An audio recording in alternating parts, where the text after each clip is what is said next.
Okay. So let us begin with the second part. Because we do not have a moderator, so I'm going to introduce myself. So can you give me, okay, please give me 40 minutes to speak.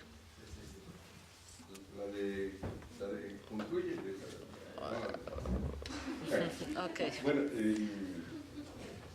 Yo voy a presentar descaradamente una propuesta I want to make this proposal that has to do with constitution.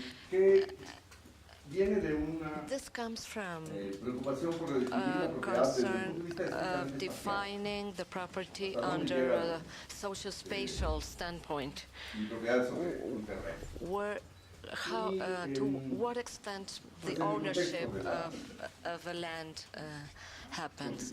Well, this is according to the Constitution. So I want to show you two important characters in Mexico.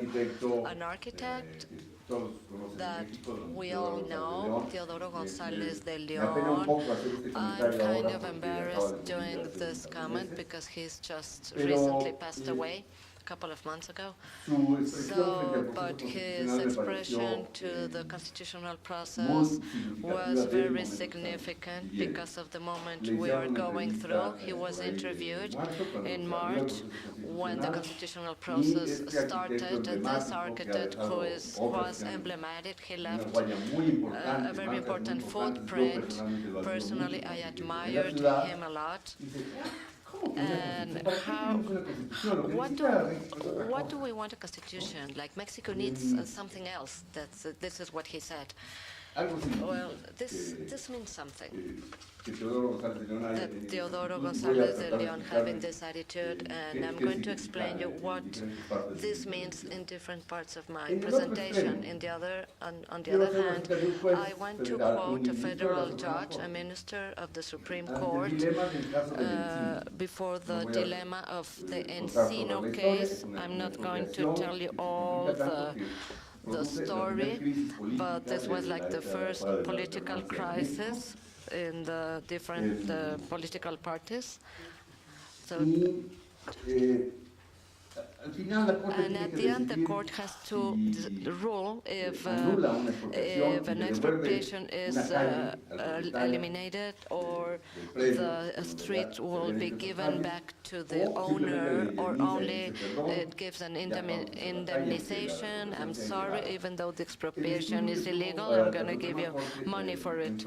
So let this possession. Okay, the owner will get rich anyways. So in the welfare economics, the owner will earn a lot, but society needs the street. So, of course, we have to open the street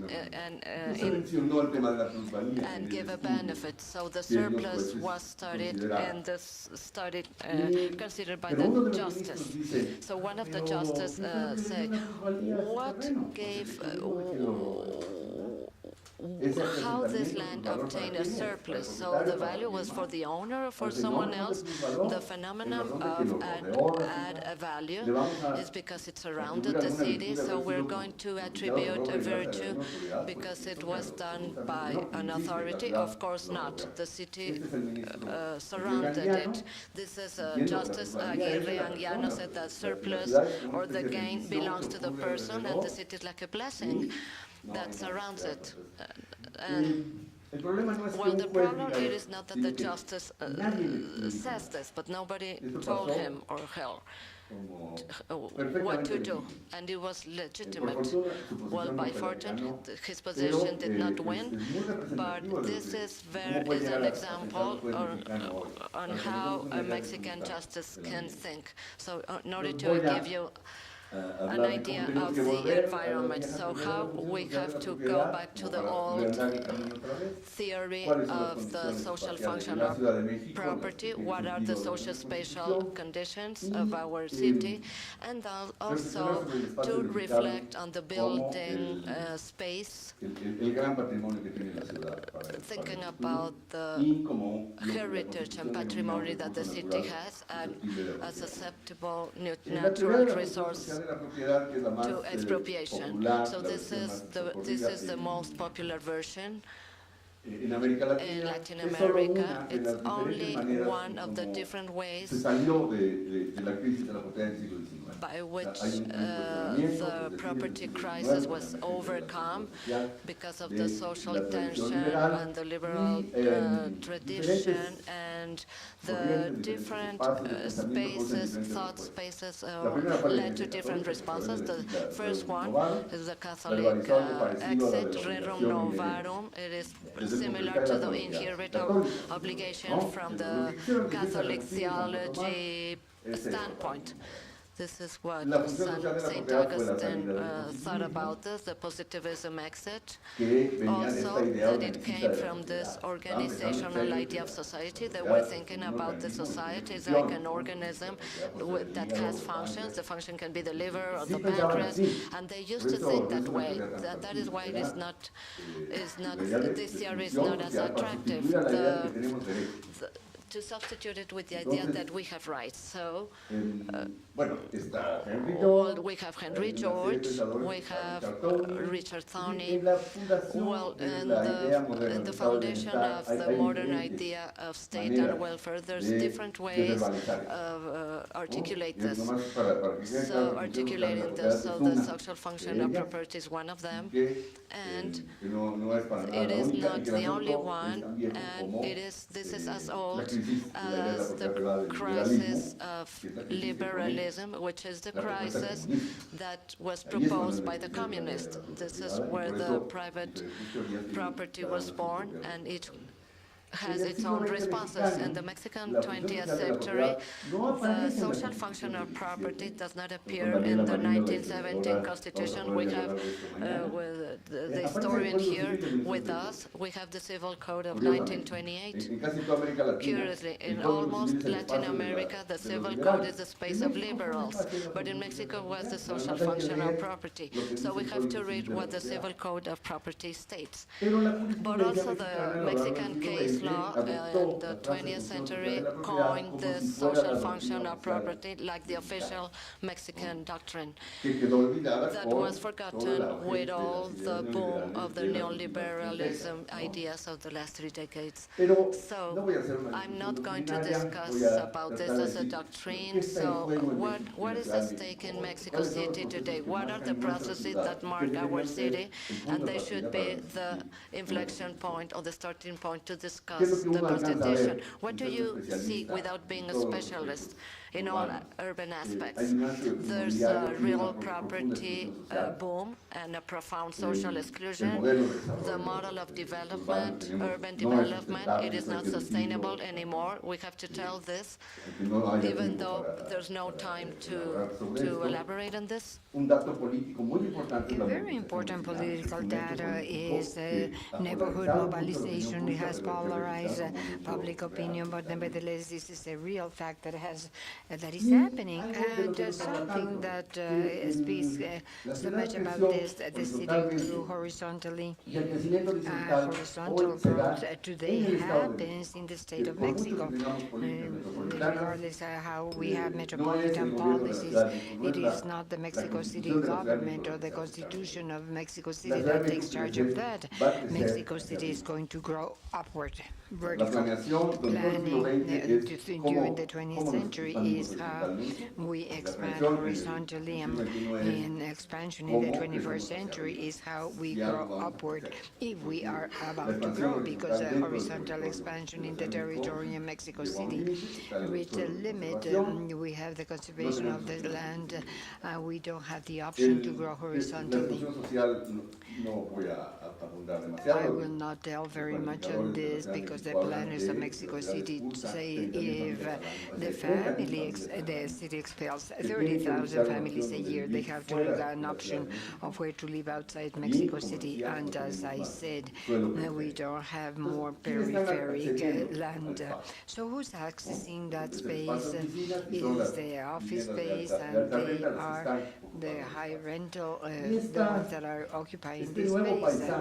And this new landscape, and many of us are shocked by this as a novelty, but this is part of the city. And the castle of Chapultepec, those three big towers. Aside from that, we're going to have three more. I don't say that this is good or wrong, not, but this is what is happening, and what this means is that what is at stake in the city is how do we decide the number of population. This is a new Polanco, this is the Disneyland or whatever, where the changes in the regulation of the use of land gave the private owners the densities of the city the government is giving away. What is it giving away? The space on top of the city. The model, we know that is not sustainable. I will not talk a lot about environmental issues, but nevertheless it's very important that in the Constitution we don't have environmental movement. That means that neighborhood movements reivindicate the defense of the environment as an environmental issue, but the sustainability of the city, no ONG environmentalist important is present in what should include, what the Constitution should include from environmental issues. It talks about other things, but not this. Neighborhood mobility is a new political data of the city, and I would like to take as an example of Mr. González de León. It's already working. The space is the most expensive office space in the city, built with an amparo, an appeal to the law. It's totally fraudulent of the ones that were called multi-use amparo, but nevertheless it's a judicial protection that is fraudulent, clearly fraudulent because of the mobilization of a neighbor. It gets to the Supreme Court. A month ago, one of the rooms of the Supreme Court, he hears the case, and the project of the sentence demands the demolition of the building. Obviously, some of the justices says, no, how we're going to order that a building of that size be demolished because it's a national glory. And the issue is there at the Supreme Court. We do not know what the outcome is going to be, but the dilemma is really very severe. I will not try to talk about the merits of the positions, but nevertheless, I just want to tell you that when you hear about the case, you see that it's a neighborhood, it's a neighbor that is abusing, somebody's abusing of developers. And actually, we have seen, as the case of Aramburu Zavala against the wife of López Dóriga, that there have been extortion cases, yes. But this does not mean that all neighborhood mobilizations are precisely that. So who's abusing whom? This is what has created this division amongst us. Who's abusing who? The ones that are in favor of the real estate promotion and construction, they say that it's the neighbors that are abusing, and the neighbors obviously say that no, that the real estate promoter is a developer, and there are voices that even say that you have to stop development. So there's a very big polarization. Nobody's talking about the surplus of value. Who really is the owner of the value increase of all the land that increases value in Mexico City? So, this is a very rare constitutional issue because we see at the indigenous territories, it goes back to native land. I have never seen a native group claiming land in Mexico City. Urban people, that is more interesting. It is more complicated, but a native land, we don't have one in Mexico City, and the Constitution makes a lot of references to native land, but the neighbors are repeatedly mentioned. So they mention because of the meritocracy and neighborhood word is satanized in the private conversation of Senate. We don't have the draft of the Constitution, and they see the reivindication of the political Constitution because a lot of emphasis is made as if we were a Canadian city, let's say. It's the carbon copy of a city that has a composition, a social composition such as Toronto or Montreal, when our problems are slightly different, I believe, right? And we are hiding that agenda of a lot of money and many real interests. The housing unit exists only once. Native peoples appears more than 72 times, and more than 70% of the people in Mexico City live in a housing development. The power of neighbors increased because of the recognition of this diffuse interest in Mexican legal practice. I am co-responsible for that because we had to amend environmental legislation, and I was able to be there, and I was always in favor of saying that neighbors have the right to demand that the plans be complied with and defend their living rights. And this is in the hands of the judicial court, and the justice said that this is even part of the Constitution nowadays, the residential lots of land. You can say that the restrictions to property come from the neighborhood mobilization more than the bureaucracy, planning bureaucracy. Those that are in charge of what they call the use of land, they represent less problem for the real estate industry than their neighbors, and property is restricted by the neighbors. I don't say that this is good or bad. There are abuses on either side, but right then and there, the ownership of the land is decided, and then we have the triangle angle of Professor McCollum. City rights is the result of the tension between these three kinds of ways of presenting arguments of the private right, the social participation, and the arguments of public interest also. But nevertheless, let me speak directly about recycling. What is the future of the city? Well, it has to be recycled on a lot or parcel by parcel basis. I believe there are some bigger places, and there's only one big one, and that's only 1% of the urban area. What happens there is going to be emblematically important as a planning or participation exercise. But nevertheless, most of the city is going to, the future of the city is to recycle itself. And this has to be very clear in my mind. I believe that the buildable space is the hard geographic data, and based on that we have to redefine property. And throughout the study of law, there have been many responses as to what this is, an extension of the land. And there's an Italian juror, one of those that was famous at the 11th century. He said the one that owns the land, he's also the owner from heaven to hell. And this is, well, nice, funny, but nevertheless we should not think that it goes beyond that. This is a middle-aged man that is thinking about heaven and hell. And jurors say they like the projection. And the other one is to say, well, that space is owned by the state. This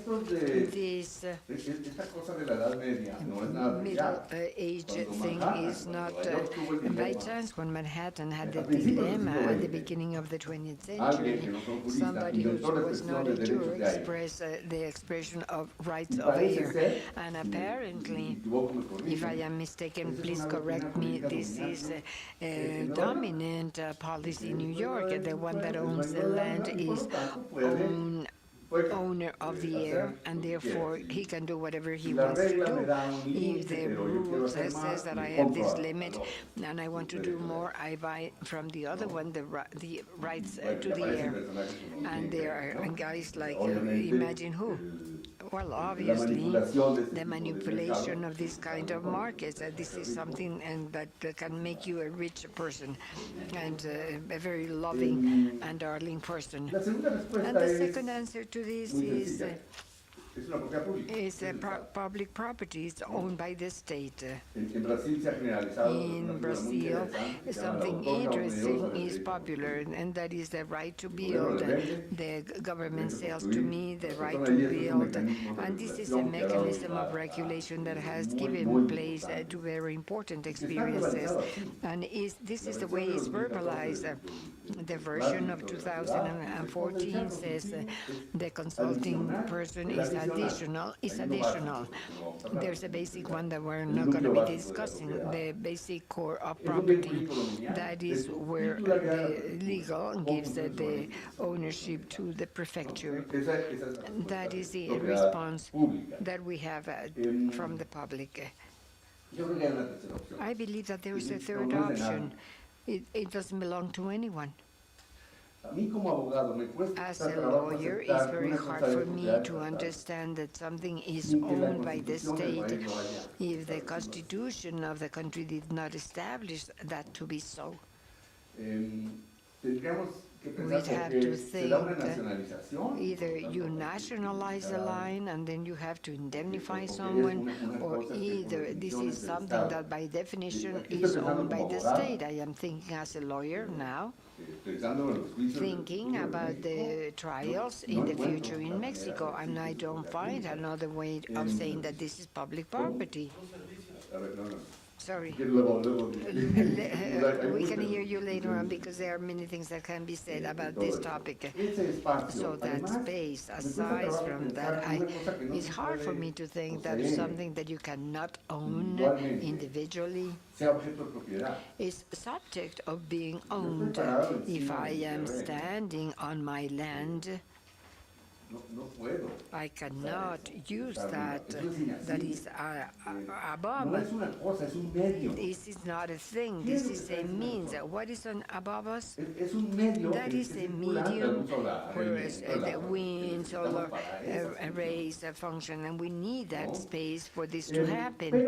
But nevertheless, this third option that I will be explaining to you in the 10 or 12 minutes that I have left has the same objective pursued in many jurisdictions, that is, separate the property of the land from the airspace. It was never true that the owner of the land is the owner of the space above it. That is a belief, and proof of that belief are two historical evidences. When European monarchies decided to control mineral resources, they told their subjects, you own the land, but if under the land there's gold, that gold is mine, and there is a sovereign expression. If the sovereign expresses to the owner of the land that if you find something under the surface, that is mine, and this is the way we think in Mexico about the property of land, of water, minerals, and the rest. And second thing, when airplanes started to fly, and then someone decided that they were demanding the airline pilot that he was crossing his property. But then the judge said, no, ever since we have airplanes, you are not the owner of the airspace, but nevertheless it became a resource. Today the resource in dispute is that space, those few meters as compared to airspace. Let's not say it's the external space, and that is object of all kinds of fantasies, but we have the exterior space, airspace, and the building space or the non-building space, because the urbanism dilemma is what is the space that we're not going to build on and on which ones we're going to build. Then we have a complication, but that is what a city is, buildings and spaces between the buildings. In current modern urbanism that is fashionable nowadays, what is the space that we have to leave as it is, and then we go back to the coast at the beginning of the century. What for? So that the means that is the space continues to be a source of life. to take care of shadow and humidity and those things that existed in this welfare state, and let the air and the water circulate and that sort of thing.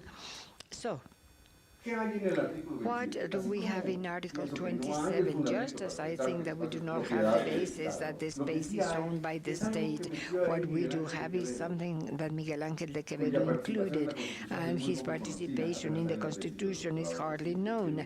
There is a PhD dissertation, a recent one, that says that the conservation of nature was an intervention of Miguel Ángel de Quevedo, and a Porfirio ideologist invited Venustiano Carranza to have breakfast in the Coyoacán greenhouse, and the idea of conservation in a very interesting phrase, and breaks away the scheme of the Constitution. In the Constitution, there are two types of things: the physical world of the republic, things, the water and the land, and that includes underground water, whatever amount you like, and these are property subjects. The Constitution says these belong to the state, but they can be given out in concession. So it distributes the things in the world between individuals, and the state defines who is our enemy, who are our friends. When the church was a friend, it owned properties, but it's like the story of the country that tells us where we come from, and so on and so forth. So, Miguel Ángel de Quevedo includes this phrase, this concept of natural elements subject to appropriation. They are not land or air, they are something else, something that somebody can appropriate or own.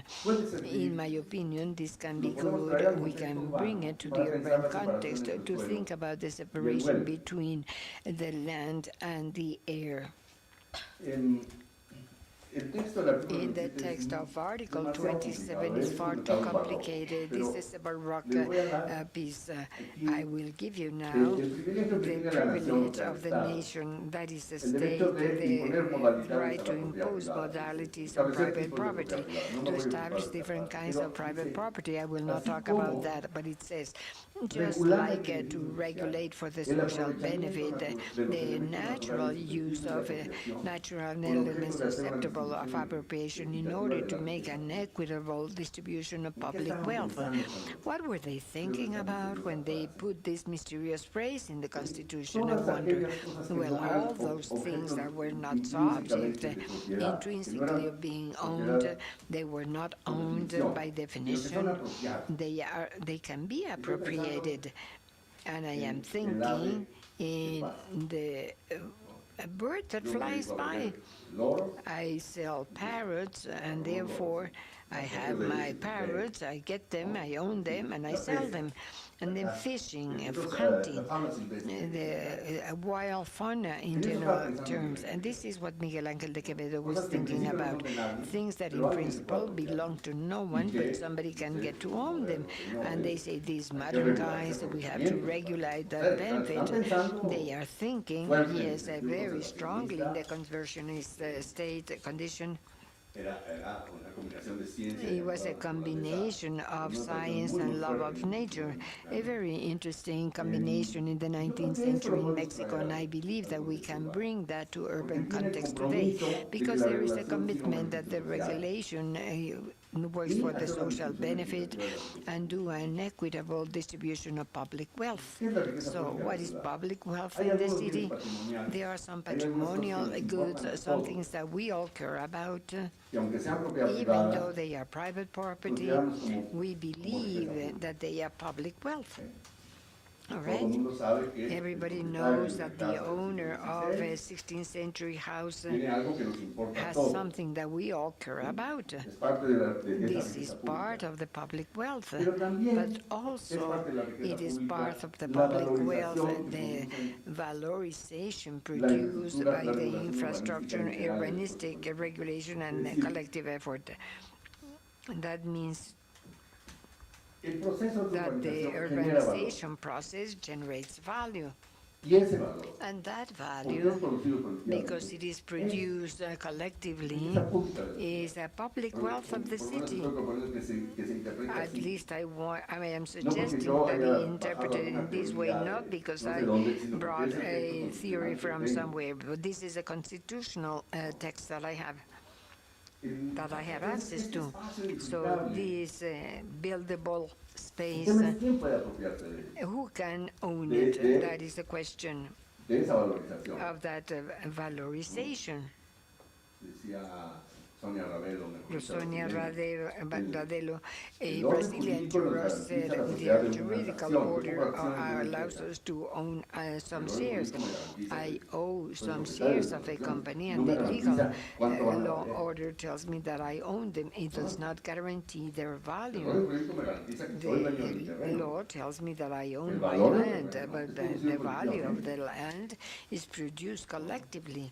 Y no es algo And tan this is not extraño something that que is so strange. en Let's Quito say se acaba de aprobar la in Quito, declaración de the hábitat, en declaration, donde the los Habitat estados Declaration has just been approved, se and the comprometen states bind themselves a promover las to mejores prácticas para promote the best capturar y practices compartir el to incremento capture and en share the el increase valor de la tierra y la in the propiedad value generado of como land and resultado de property generated as a desarrollo, result procesos de of, desarrollo urbano, look at this, proyectos de urban infraestructura development y processes, inversiones infrastructure públicas. project, Aquí and faltó public la investment. regulación. We're lacking Yo hubiera regulations here. puesto, I would have porque included como ha dicho this Carlos because, Morales, as Carlos Morales con un stated, clic en el with mouse a de los click in the mouse planificadores, of the cambiamos planners, los we usos de change suelo de the un predio y le use of regalamos al land dueño del in a terreno parcel, and we give the owner of the land una fortuna, ¿no? a fortune, let's say, O al revés. or si the se other puede way decir, around. si If we terreno va a ser say el that the basurero. land is going to be garbage dump. Es decir, So esto this es lo que la comunidad is what the internacional está international aceptando. community is accepting.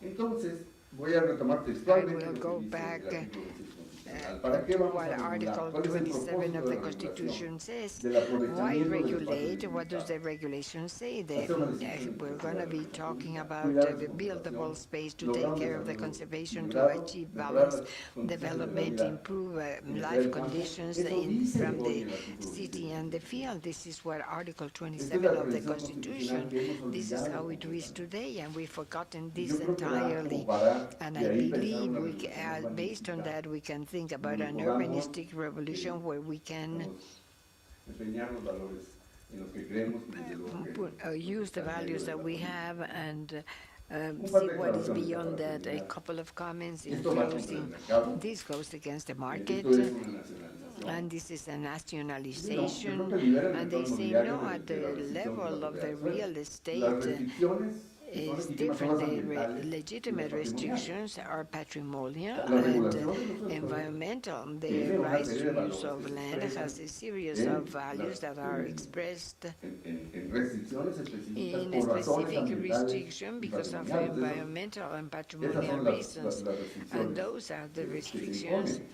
Lo demás puede imposed. funcionar el mercado. The rest can be Y no es una nacionalización, related to es the una market, aclaración and this is just de a qué significa clarification ser of un what it terreno. means Es una to aclaración own a espacial. land. This is a Tu terreno space no es clarification. Your land does not go all the way to heaven. ¿Qué quiere decir que es un recurso? Porque This is a estoy sacando agua de las resource piedras, because ¿no? I'm getting El texto de water instrucción out of dice the stones. The regular text el says aprovechamiento de to los regulate recursos naturales the susceptibles use de la of protección. natural resources ¿Qué quiere decir que sea un susceptible recurso? of ¿Qué being quiere decir que sea susceptible nationalized. de And what apropiación? does Una it frase un mean poco that incómoda, is susceptible to expropriation? This is like uncomfortable. Un recurso es Is aquello a que la resource historia is something that convierte en history escaso. converts in scarce or makes it Las cosas pueden scarce. ser abundantes y la You can historia have abundant humana things, and hace que human sean escasos, history se van makes them convirtiendo en recursos. scarce, Ya and therefore hace they 100 años become nadie resources. importaba 100 years que ago, los nobody microbios could care fueran less un recurso, that pues, microbes could be a resource, and today they are one. And we do biotechnological benefit from that.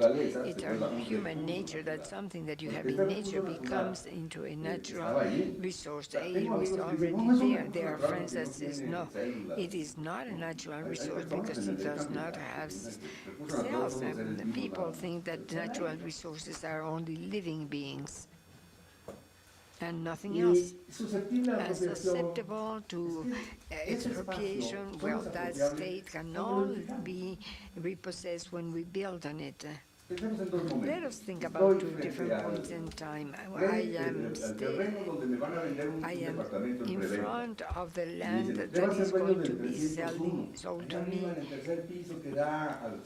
in a place that is going to be developed, but they tell me you're going to be owning that apartment and that is going to be there on the tower and it's going to be looking south, but that is non-existent. I own the space when somebody sells it to me. That's why it is the phrase natural property susceptible of dispossession. We are not regulating property then. We are regulating production. We are regulating a branch of the law that has to do with real estate property. Thus,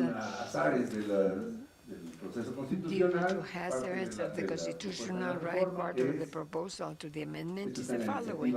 This is in the initiative of the head of the government that the increase of the value of the land become part of the public policy of the city. This is enough, is it too much? We are in the midst of that debate. What comes out of this? Because every time somebody proposes the wording, somebody else says, well, this can be understood as this, that, and the other. And then they say, what if we delete that paragraph, or either that, or we put the corrector, or what can we do to that paragraph? That is the dilemma that we are facing, and these are the ideas that I wanted to share with you. For the first time in my life, I am finishing 5 minutes before my time is due. I do not know if this is good or bad, but nevertheless, I think that I closing earlier. And since there is no moderator, let's go on to the next one. No, but we can, tu programa. No, you can be a speaker and a moderator, and normally this has not happened. Let the doctor be the moderator, right? Hello, good morning. My name is Emilia Garcia, Executive Director of El Pecho, a non-profit organization in Latin America. I would like to know your opinion regarding that paragraph. In your opinion, should it stay or not? And what would the corrector do? In principle, yes. I would rather leave it there, but I am worried about something. There's a formula that is more fortunate, and that's what we would have to look for. The paragraph has brought about a very severe reaction of businessmen and some speakers, writers, reporters, column writers of the liberal right.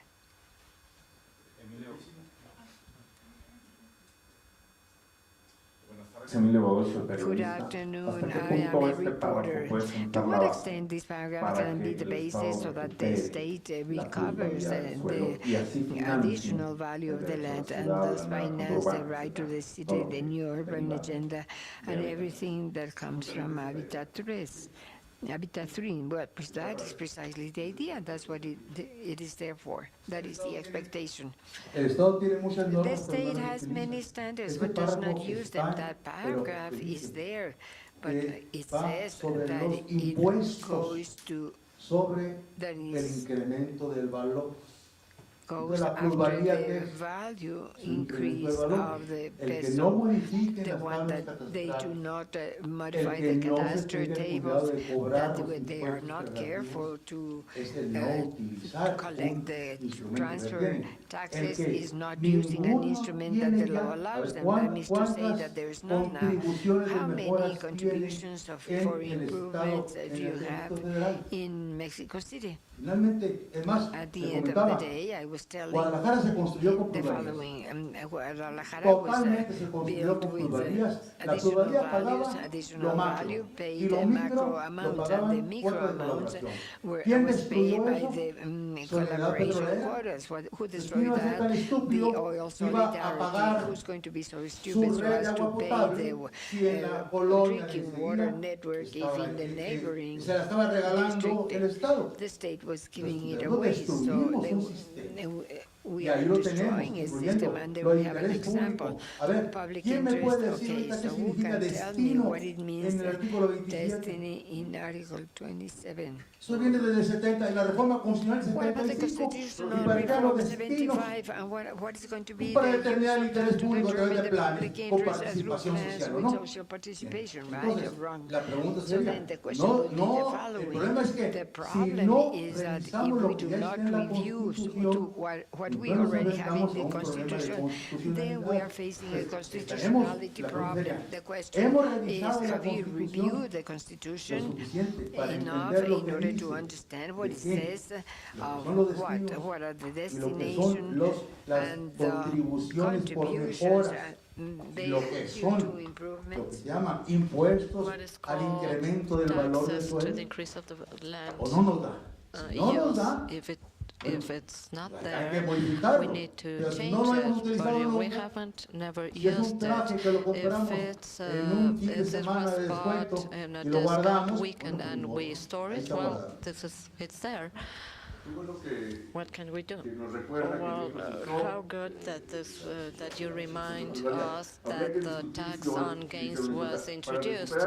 Only to recover this tradition, we really need to start from scratch.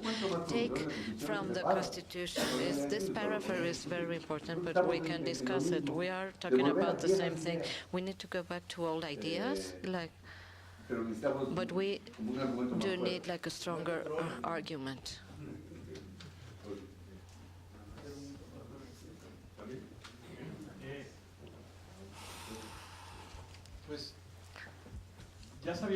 Well, knowing your position about it's going to stay or not, I'm thinking about, I am Camilo Saavedra, by the way.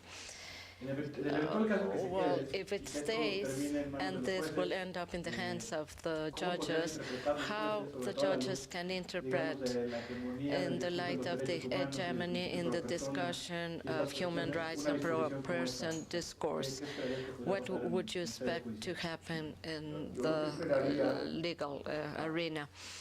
Well, what I would expect it is the information and the education process of judicial staff, and not only, not only with judges, but the ones that work for the judges, the Secretary of the Study and Accountability, because they draft the sentences.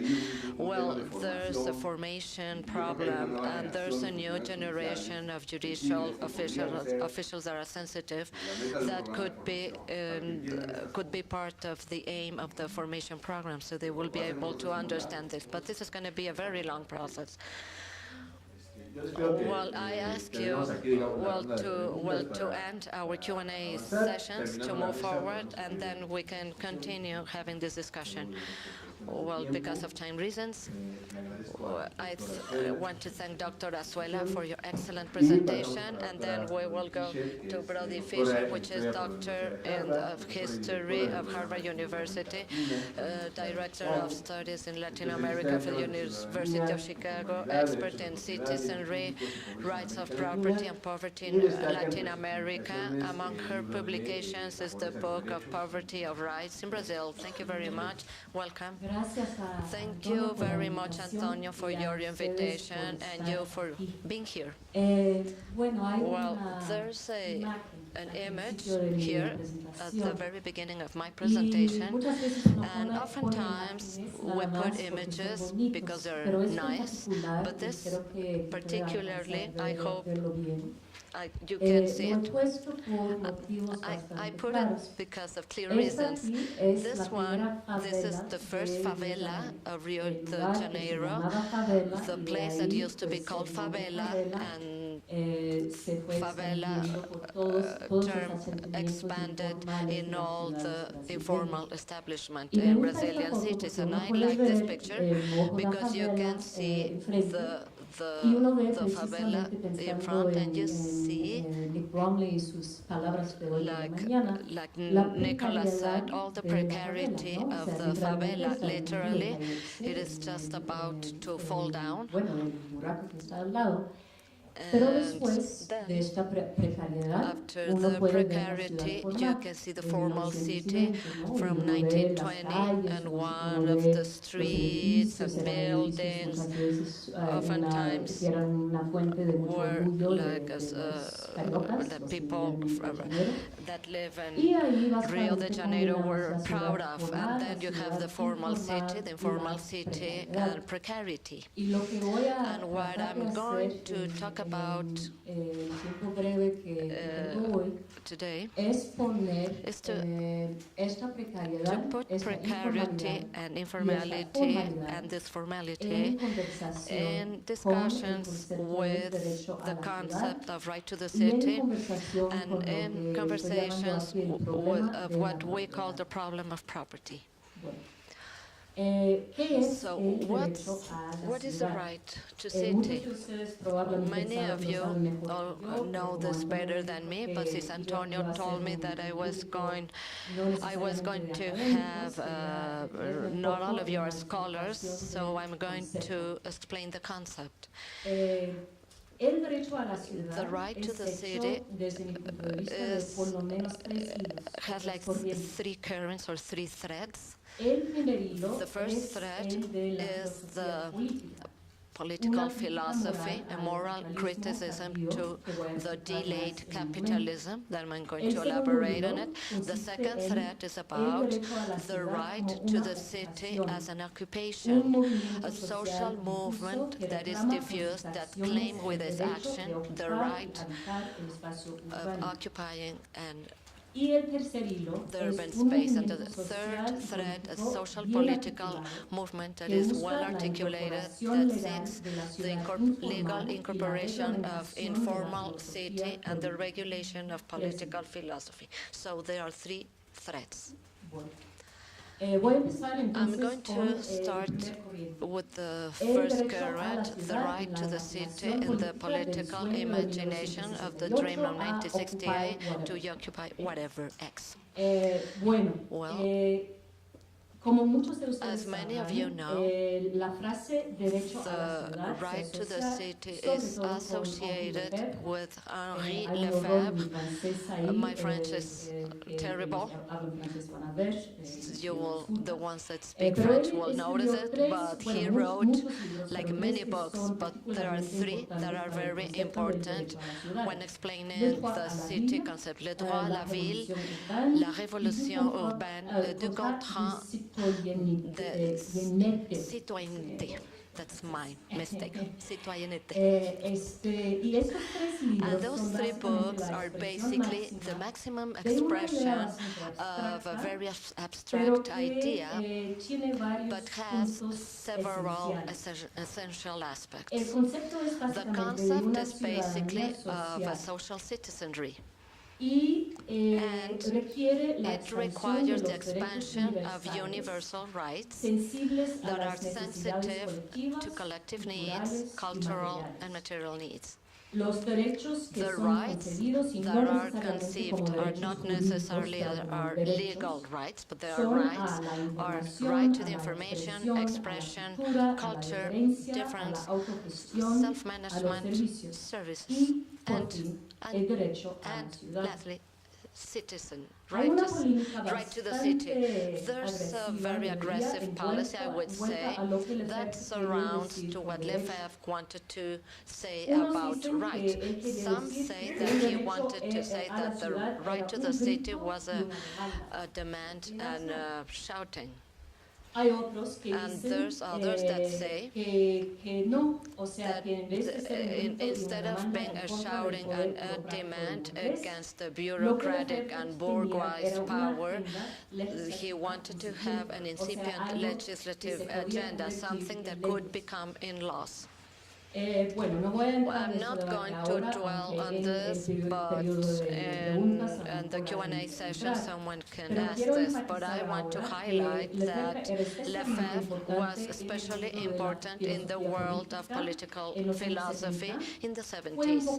He was kind of forgotten in the 80s, but he was also, his ideas were retaken, strongly retaken in the last 5 years, and obviously for the ones that know, David Harvey should be the author most read of this concept. The right to the city is part of the Occupy movement and also is found, recently found in Habitat 3 for the first time. Well, the David Harvey words, which is the most known, I have several sentences, but you can go to internet and find many, many more, because he's an international author, but la libertad para hacer y volver a hacer nuestras ciudades, y debo argumentar que es uno de los derechos humanos más olvidados, pero aún así los más preciosos. Porque dijo, para reclamar el derecho a la ciudad, in the sense that I mean, it carries to claim some kind of power of shaping the process of urbanization. It is kind of where I'm translating, and she's translating my translation. Sorry, it's like second nature. Well, there's a control on how our cities are built and rebuilt, and to exert this control in a radical or fundamental way. It's kind of more complicated. And the third sentence I have, I'm not going to translate it, but it is to add the concept of capitalism to the concept of participation, and say that the city is not only the place where the capital is produced, but also it is the space in which the capital is expressed and is in itself a good of capitalism. So the idea is that we really want that everybody has its share in the economic growth. They need to have a share of the city, and from there the right to the city is expressed as part of Marxism of the 21st century. So there are many, but at least there are 3 points I would like to highlight on. The first one is that the right to the city, the philosophical right to the city, implies a right to public goods, both material and immaterial. The second point is the philosophical right to city implies a right to public space. And the third item is that the right to the city implies a right to the participation and self-management. And this point is really important in Latin America. I'm going to the second current of the right to the city. And this is where I'm going to differ with most of the people that talk about the right to the city concept. There's, as we all know, in Mexico and Latin America, a city of de facto. This is a city that I insist to use the word informal, but many people don't like this word. But a city that exists outside of the legal standards in Latin American cities. The right to the city, the philosophical right to the city, the informality, and this formal city that exists in every city in Latin America exists as a symbol of resistance. That is, Harvey mainly, but many other that use this concept refer to these places, and when they went to favelas in the 70s, referred to this place, basically because they want to have a place of resistance, like shouting and a demand. This informal space is regarded as the place where the shooting and demand come from. But I'm going to talk about the informal city in another sense. I am a professor of history. I'm not about law or public policies. And because since I do research of informality history in Brazil and also in Mexico, I started to do research in Iztapalapa, in a place that is called Islahuacan, here in Mexico City. So during this research of in informality, so I got a new concept of what the right to the city expressed in an informal manner, which is very different from the meaning that is given to the city by the political philosophy followers. I'm going to explain what I mean by this.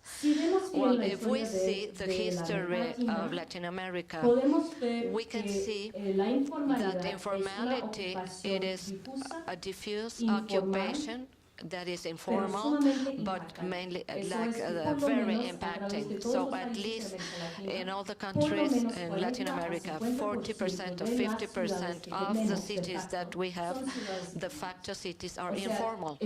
So we are in a region where informality, it is a very important modality of city creation. It is not by accident.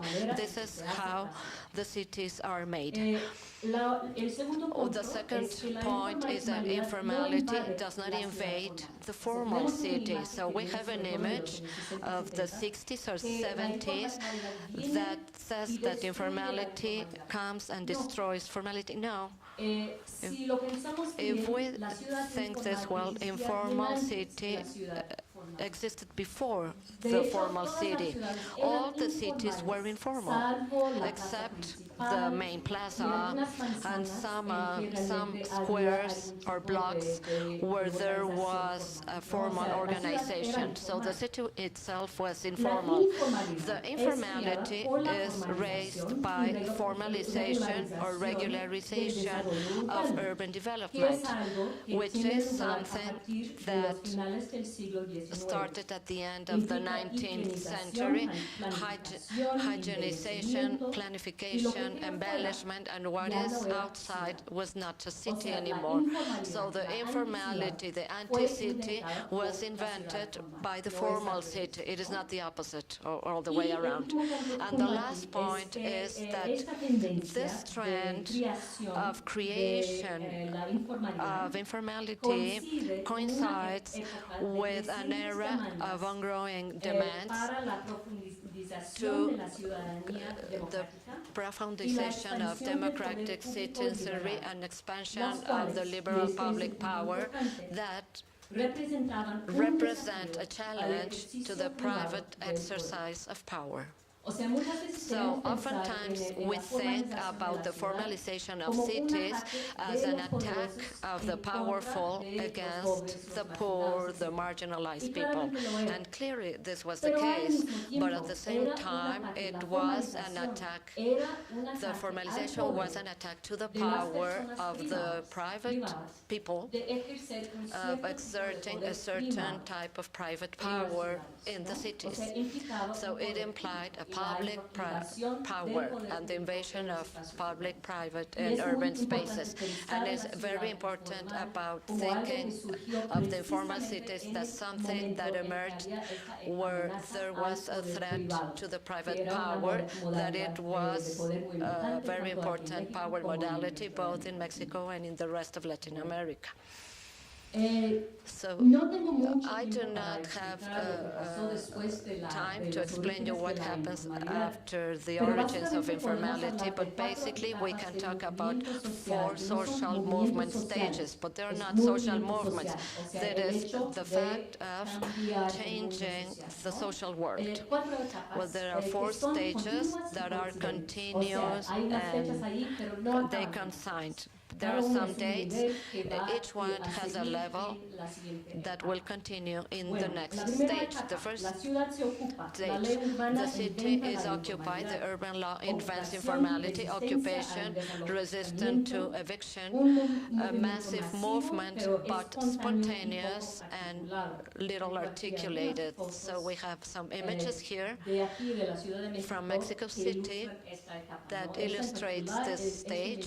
This was taken in 1971, but this process that started in the 19th century. This is Pedregal de Santo Domingo, which is nearby, by the way. So the second stage, threats, fights and networks, informality as a medium term, more articulated movements start to emerge.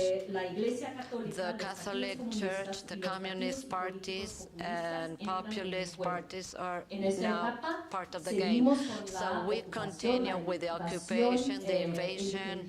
It is still independent and diffuse, but we have many attempts of organizing the political energy, and also to create social movements that will have more general impact in the policies of several countries in Latin America. So there was a third stage that started during the 50s and 60s, where the communists and the Catholics and the new urban left started thinking about these urban social movements as like the center of their political activism. Before, for the Communist Party, there was a very important involvement in the grassroots activism in communities, but this is not something that you can find in their discourses or their platforms. This was something that was like next to all the main objectives of the parties. And the same thing with the church. This was it was working with the poor, but for the 60s and 70s, it was like one of the movements for social justice and theology of liberation, one of the most important ones, and also for the populists and for the urban, with the emergence of a massive voting systems in city. So to empower themselves of the political power was really important. So during the 60s up to the 80s, those social movements were more articulated, more organized, and more public. In the fourth stage, informal democracy, there's social movements for citizenry. So the citizenry started to be the word of the day, and all the social movements started to think in how they can modify the rights in an informal way that were acquired in those cities. I'm running because I do not have time. So this is the image, obviously here in Mexico, Ixtapalapa. And this is only to show you the change between this one. I didn't find a picture of this place today, but it is totally different, I'm sure. And the type of informal city that we have today is when I talk about this contemporary informal cities. And during the last stage, this is where we reached the third current of what the right to the city concept means. And this thread is basically one that starts to think about the legal construction of the urban rights. If you had, you will perceive that the idea that can be built in a legal way, it is contradictory. In the first place, because many of the followers of Lefebvre work al poder against burocrático, to the que es bureaucratic obviamente power, el tipo de which is poder que obviously hay que the type of ejercer si uno quiere power inscribir that you need to el exert derecho if a you la want to ciudadanía, register the ¿no? O sea, right es to the orden, city no es in the laws. anarquía, no It es is not ruido, an no es una anarchy, it's not a demanda, shouting, it's son not a demand. burocracias y Those are leyes bureaucracies que and laws that necesariamente son parte necessarily de un are Estado part of a burocrático bureaucratic y state bueno, desde un cierto punto de vista from burgués, ¿no? an Y gentrification también la idea que standpoint. uno puede And the idea legislar el that derecho a la that you ciudad can to no hace legislate the mucho right to the sentido, city doesn't make para los que sense hicieron la for the ciudad ones informal, that built porque the una de informal las city, because cualidades, one of de la the ciudad attributes de facto, y voy of a the volver de aquí facto a city, and I'm otro going to go slide. back to this slide. No. Sí, exactamente. Unas de las calidades One of de the esta attributes ciudad of the informal city son que es is that heterogeneous, pragmática, pragmatic, creativa, creative, o sea, sí, well, pero también this, que es un acuerdo but it's also a contradictory construido y agreement sostenido built por and redes sustained by verticales, vertical no por networks. redes It's not horizontales built by horizontal Un networks necessarily. asentamiento informal no puede existir An si no es informal la city protección de la cannot ley. exist if there's Es no un law facto básico. protection. This is a Y basic fact. lo que tenemos And ahí what we entonces have es el nodo is the strategic estratégico de la node of informalidad. O sea, informality. un nodo That is a en node que la where informalidad informality existe no por exists accidente, not because of y no accident porque nadie and lo not because quiere. nobody wants it. Existe It porque exists la because informalidad por sí informality misma per se es deseable is desirable para quien no puede pagar los for costos de la ciudad the one informal, that cannot pay para the quien costs hace su fortuna of an informal cobrando, city, or for someone that makes a fortune by charging alquileres, for alquileres, leasing por propiedad de que no es dueño. because there's not an owner.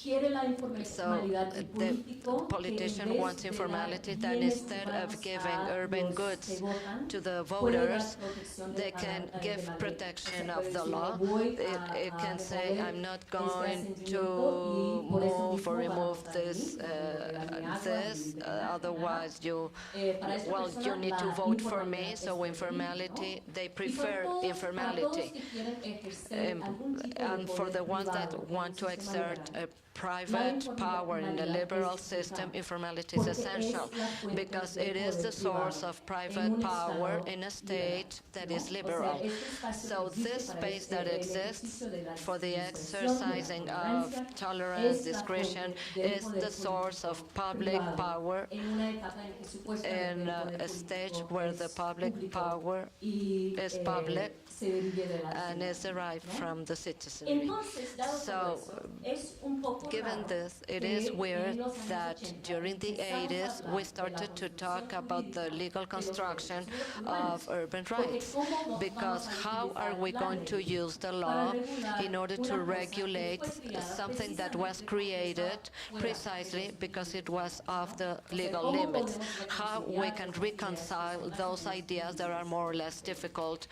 to reconcile? I'm going to rest a little bit.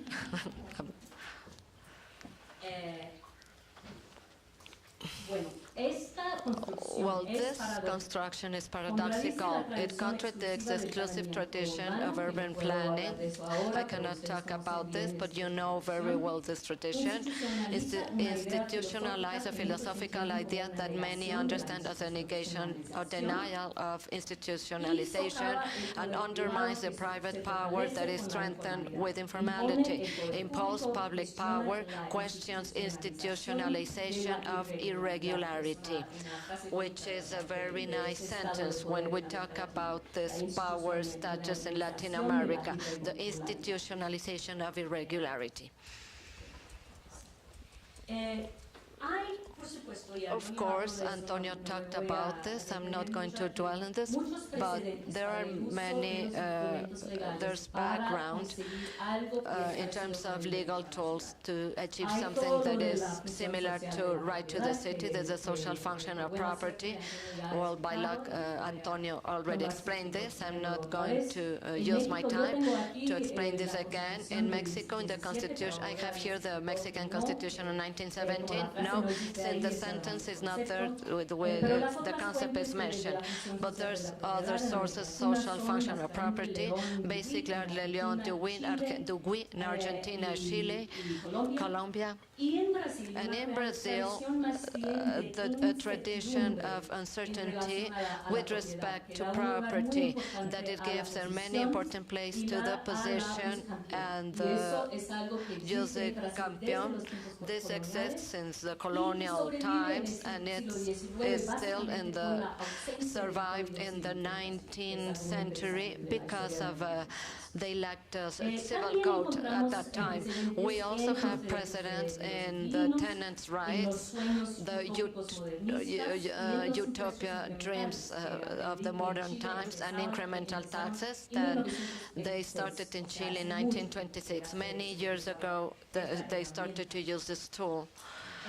And this is like a utopia dream to demonstrate a certain exclusion of the urban planning, but it's interesting to think that the original idea was equalitarian, so the city was going to have a place for everybody, a decent place for everybody, and it won't have the same exclusion as in other cities. So in all this context, we found precedents. We find precedents. This is Brazil to show that there's people from abroad looking for the Brazilian dream. But the right to the city, legislated, was born in the 1980s. And this is like a sort of a radical democracy. It wants to approach the right to the informal practice, to preserve participation and capacity of occupation that are inherent in informality, but without the exploitation and with the imposition of a collective standard. It is constituted by rights to permanence, the regularization, housing, participation, mobility, the use of public space, and property is fundamental. That is, we cannot legislate the right to the city without referring to property. Well, the right to the city is part of the constitutional rights of many countries, private municipal right, and it has variable instruments. In Latin America, Mexico and Colombia, mainly Brazil, have been the countries where this kind of legislation has developed. To end, I just want to refer to something that is that I know more is Brazil. And I'm not talking about Mexico because you know a lot about Mexico. We'll see how this is equally relevant. So Brazil example has like the same trajectory that I already explained. If you want to understand better this history, so I am showing you the front page of my book. I'm doing this on purpose, but it's got many pages. Well, basically, we started with an informal city that got rid of slavery, but this was the city in Rio de Janeiro at the beginning. So you can see in 1912, people that used to live there, but if you see in the right, there's a photographer that comes from the city and he went to the favela. And so this is like the contradiction between these two. This is a favela where Orfeón Negro, if you know this movie of the 50s, Orfeón Negro. Well, this is the formal city invented by informality. This is the Reforma Avenue, but in Brazil. And also we have the rights to the city as a social movement.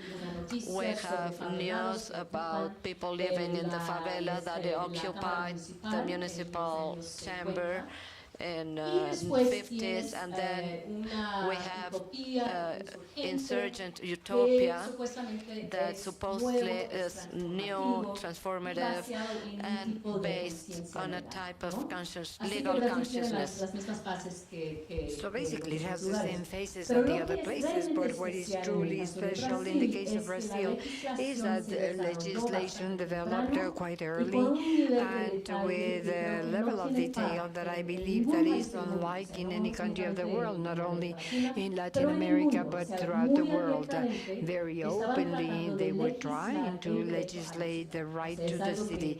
This is something that como es el caso en as México, is the case in surgió de los Mexico, movimientos this came populares from como una popular demanda movements as legislativa a que legislative empezó demand en la and Constitución de started in the 88 y 88 siguió en Constitution and 2001 con continued in the year Estatuto de la 2001 Ciudad.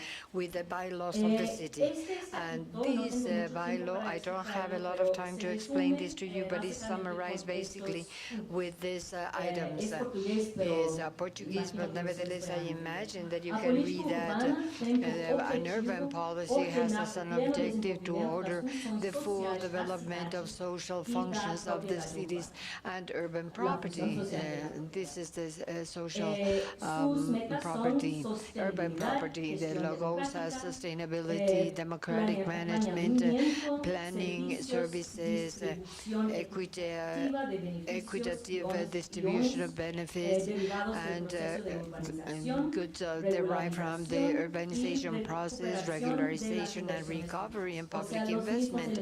These are the same elements that Antonio just explained in the case of, for the case of Mexico.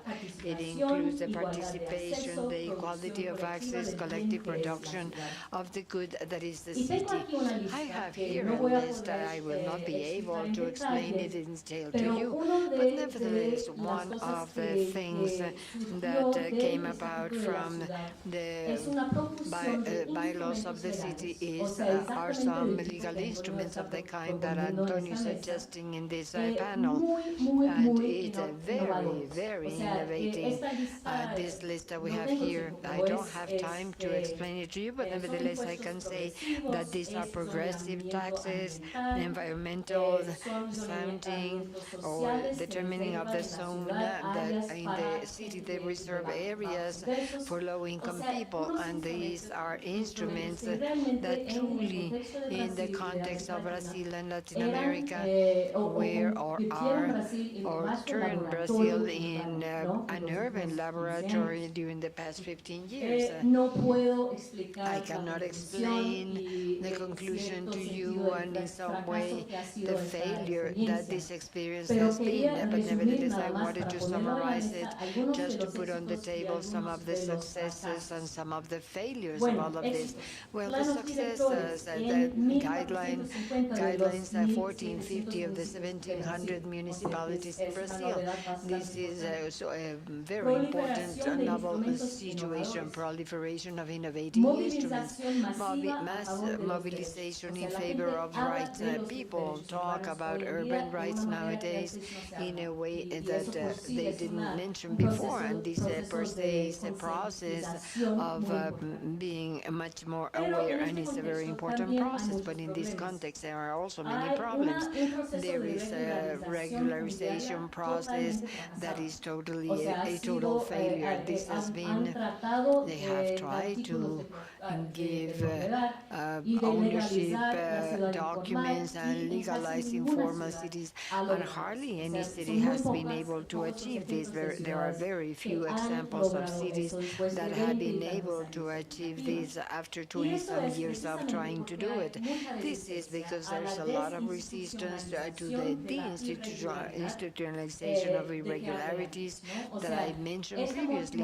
This modality of being able, informal power and the Ticino informal, this is part of the political, social and economic process in Brazil, and it's been very hard to leave this behind and leave it outside the modalities of actions in Brazil. There is a lack of coordination problem. The supplementary instruments that this leaves the space for an efficient instrumentalization or the yes of using the laws by the Brazilians for whatever you want without paying any attention to the meaning. And this has been this continues to be very important, and also the problem of municipality versus the metropolitan areas. This has also represented a problem, precisely what Antonio mentioned previously. And the city is not the metropolitan area, and this is a very serious problem for the legal regulation in a country where the urban rules and regulations are done by the municipalities. Very difficult to coordinate all of this. And there's another one is very serious lack of access to rights. There is a slow judicial system, and it's also an inefficient one. And these are a constitutional right that is not reachable. There is no amparo in Brazil. You cannot go as a citizen and claim the lack of a right. This has to be done through the DA's office, or it has to be by an NGO. What does this mean? It means that it's very, very hard for a constitutional right to become a right de facto right for all these reasons and many others. Obviously, to date, we have the dream of legalization of rights in the city. This is a dream that has not come true. There are many loose tools, but there is not a system that works properly as a system of urban rights. And this is an image that I like very much. The Brazilian cities continue to be highly divided cities, and this image is in buen negro, gives you an image that is quite great, let's say, of what this reality means in the contemporaneous Brazilian world. Well, so for Mexico City, obviously, this case has many implications, and I have here a list that you can read. There should be less ideology and pay more attention to institutional structures. There has to be a balanced coordination with local participation. We have to think about corruption, fraud, and the instrumental use of laws. We have to accept the value and the importance of informality as a modality of power and as a system and as a value. And we have to recognize finally that there's no right to the city unless the issue of property is solved and settled. If there is no property system that truly works in the legal framework, then it is impossible for there to be a right to the city from the legislative standpoint. We still have the informal world with the occupation, but this is not yet a legal system. Well, I talked to you.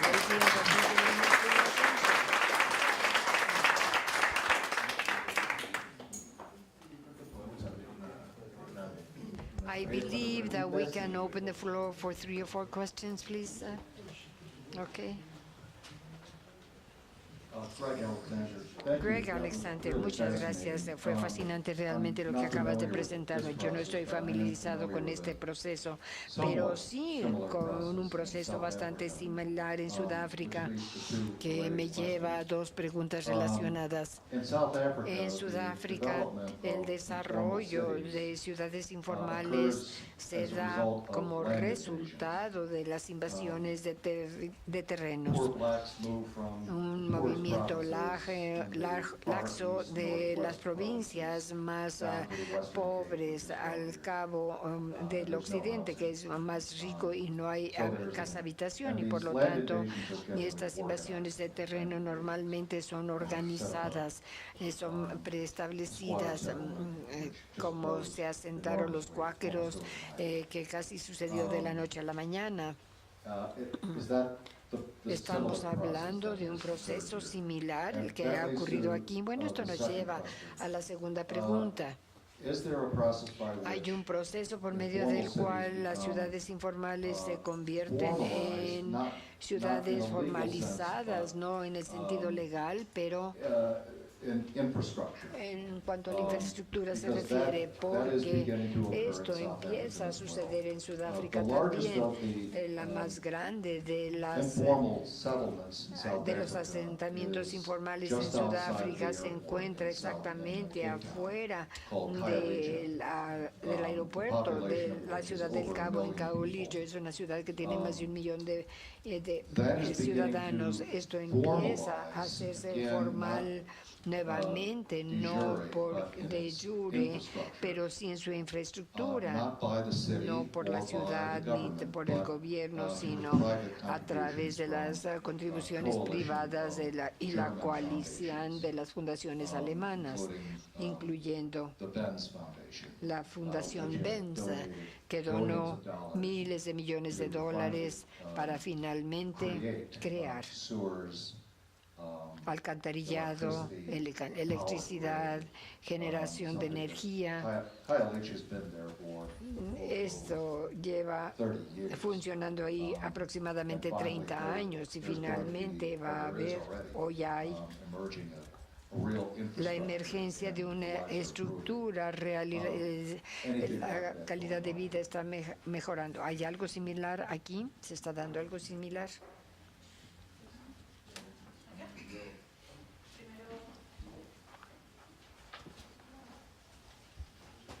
Ahora tengo el mismo problema Bueno. que tú antes, no sé en qué idioma hablar. Obviamente puede ser en español. Obviously, I'm going to be speaking in Spanish first. Thank you very much for your presentation. And I will just, more than a comment, I have an idea that I'd like to share with you. You made me think with your presentation that this is a continuation of something that we have been discussing in another seminar and at the beginning of the week that we held here.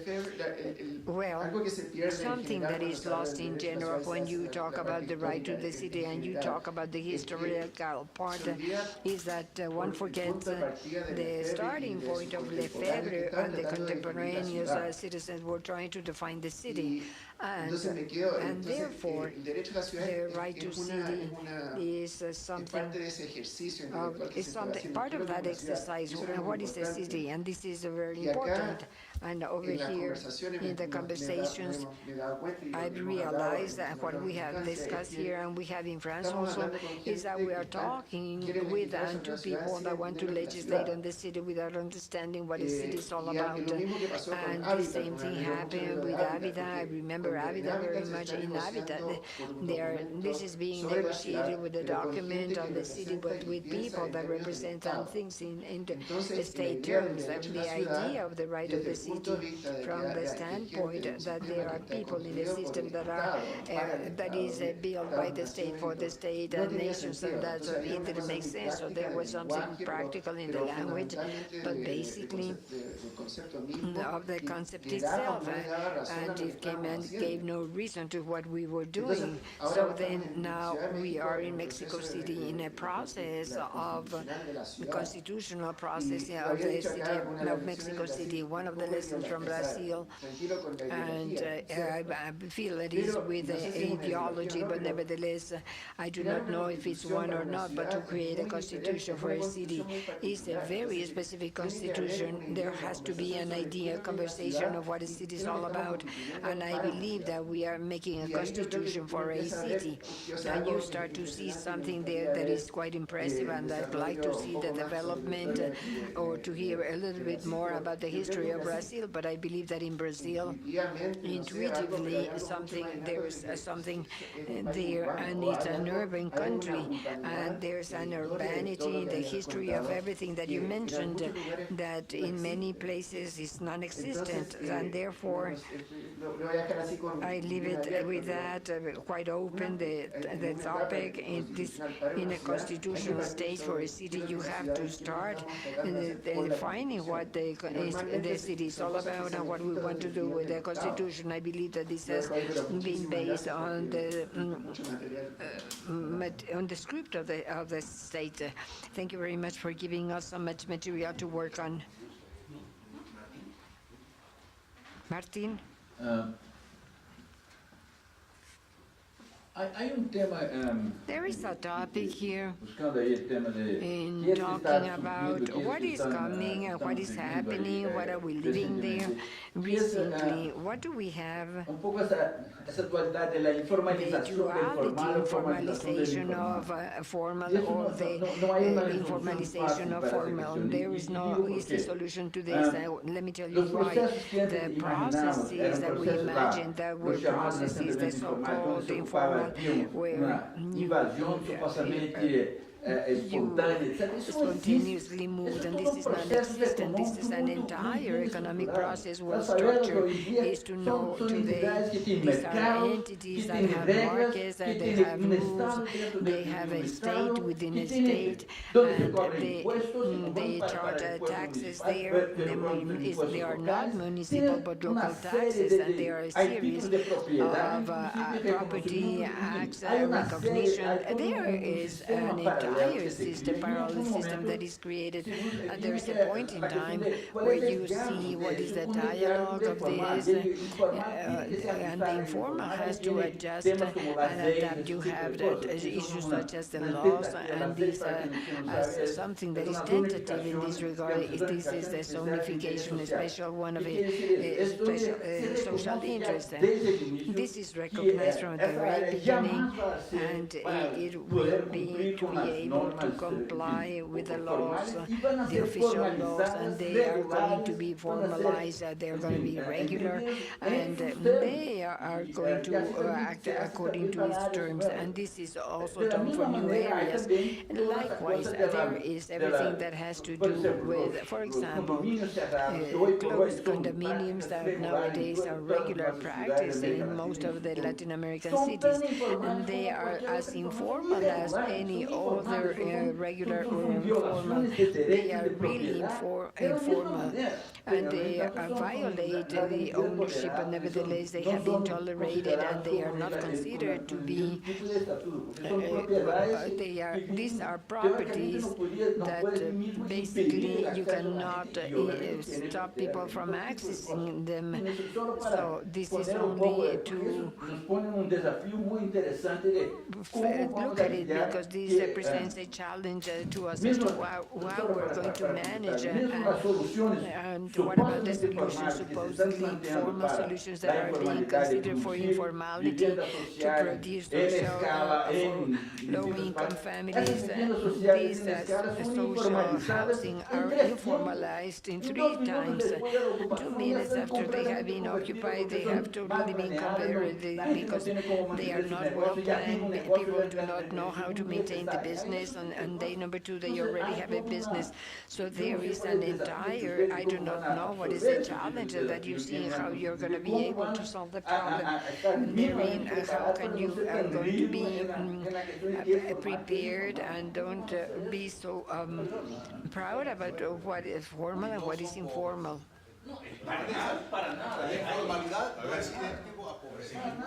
So let us continue, right? Let's hear him out, and then the other one, the other question. Okay. In the back, and then Beatriz.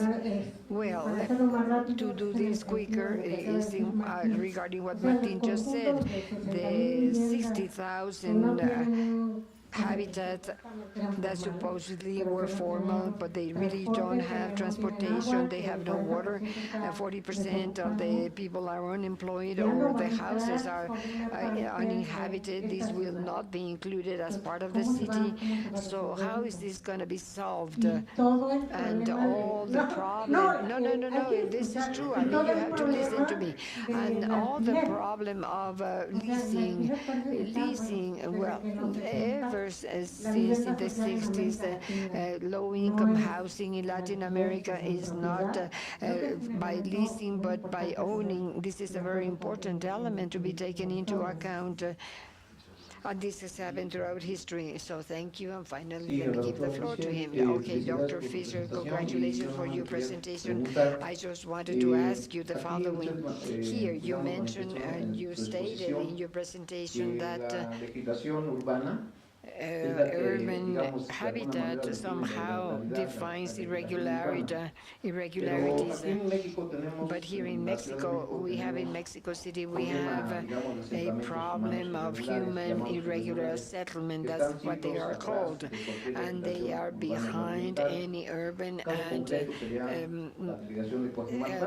legislation. In Coajimalca, we have 60,000 settlements. They have been classified as irregular human settlement, but not only in Coajimalca. There are more than 60,000 irregular settlements in Mexico City, but in Coajimalca, these 68 settlements, most of them are the result of the natural growth of the Coajimalpa population, the result of the natural duplication of the population of Coajimalpa. Coajimalpan was a native people there, and it had both kinds of property, social and private, and many people, many towns have social property. They are communities, they are ejidos or common land, and these settlements are placed in the forest because that's where the native peoples were flourished, and now they are classified as irregular. This is an excessive power here because, as mentioned yesterday in the forum, with a click you can change and transfer the wealth or eliminate the wealth or take it away. And here, these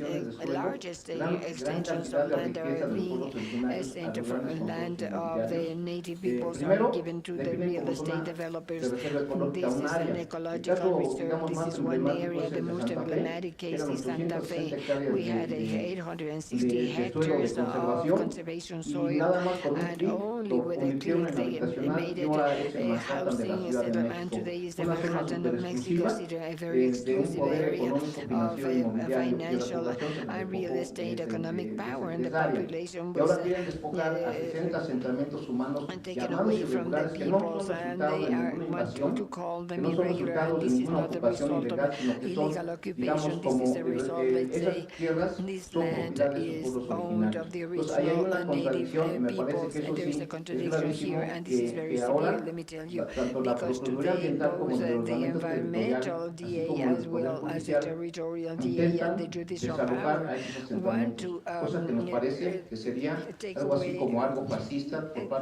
This would be criminal and fascist. They want to evacuate these people or evict the people. This is something that happens in the city, and political rights for all, but here we invoke the principle that, let's say, the power, private property should have the modalities of public interest in many cases.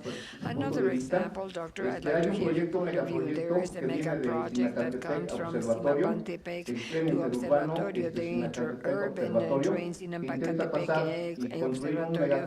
It wants to build a mega tunnel of 5 kilometers long and 30 kilometers wide. It would damage the watersheds, it would damage the Ajusco area. We're talking about 2,500 hectares of water forest. This is private, that is being awarded a property that does not belong to it, and it goes eliminates the right of the original owners. This is very severe unless we define as property something that is inherent and cannot be eliminated. What I hear is that in Brazil you can do it and you don't have the amparo law, but here, yes, you can resort to those. We're not in a rule of law, and the same thing is happening here in Mexico because there are many judges and DAs that are really corrupt because the law enforcement is in the hands of this kind of judges. Thank you very much for your attention. Well, thank you. Well, I believe that it would be impossible to answer so many comments and relevant questions, but the only thing that I would like to add is, yes, we are being translated, so I can answer in Spanish, yes, right? We have translation, yes, I can go ahead. Okay.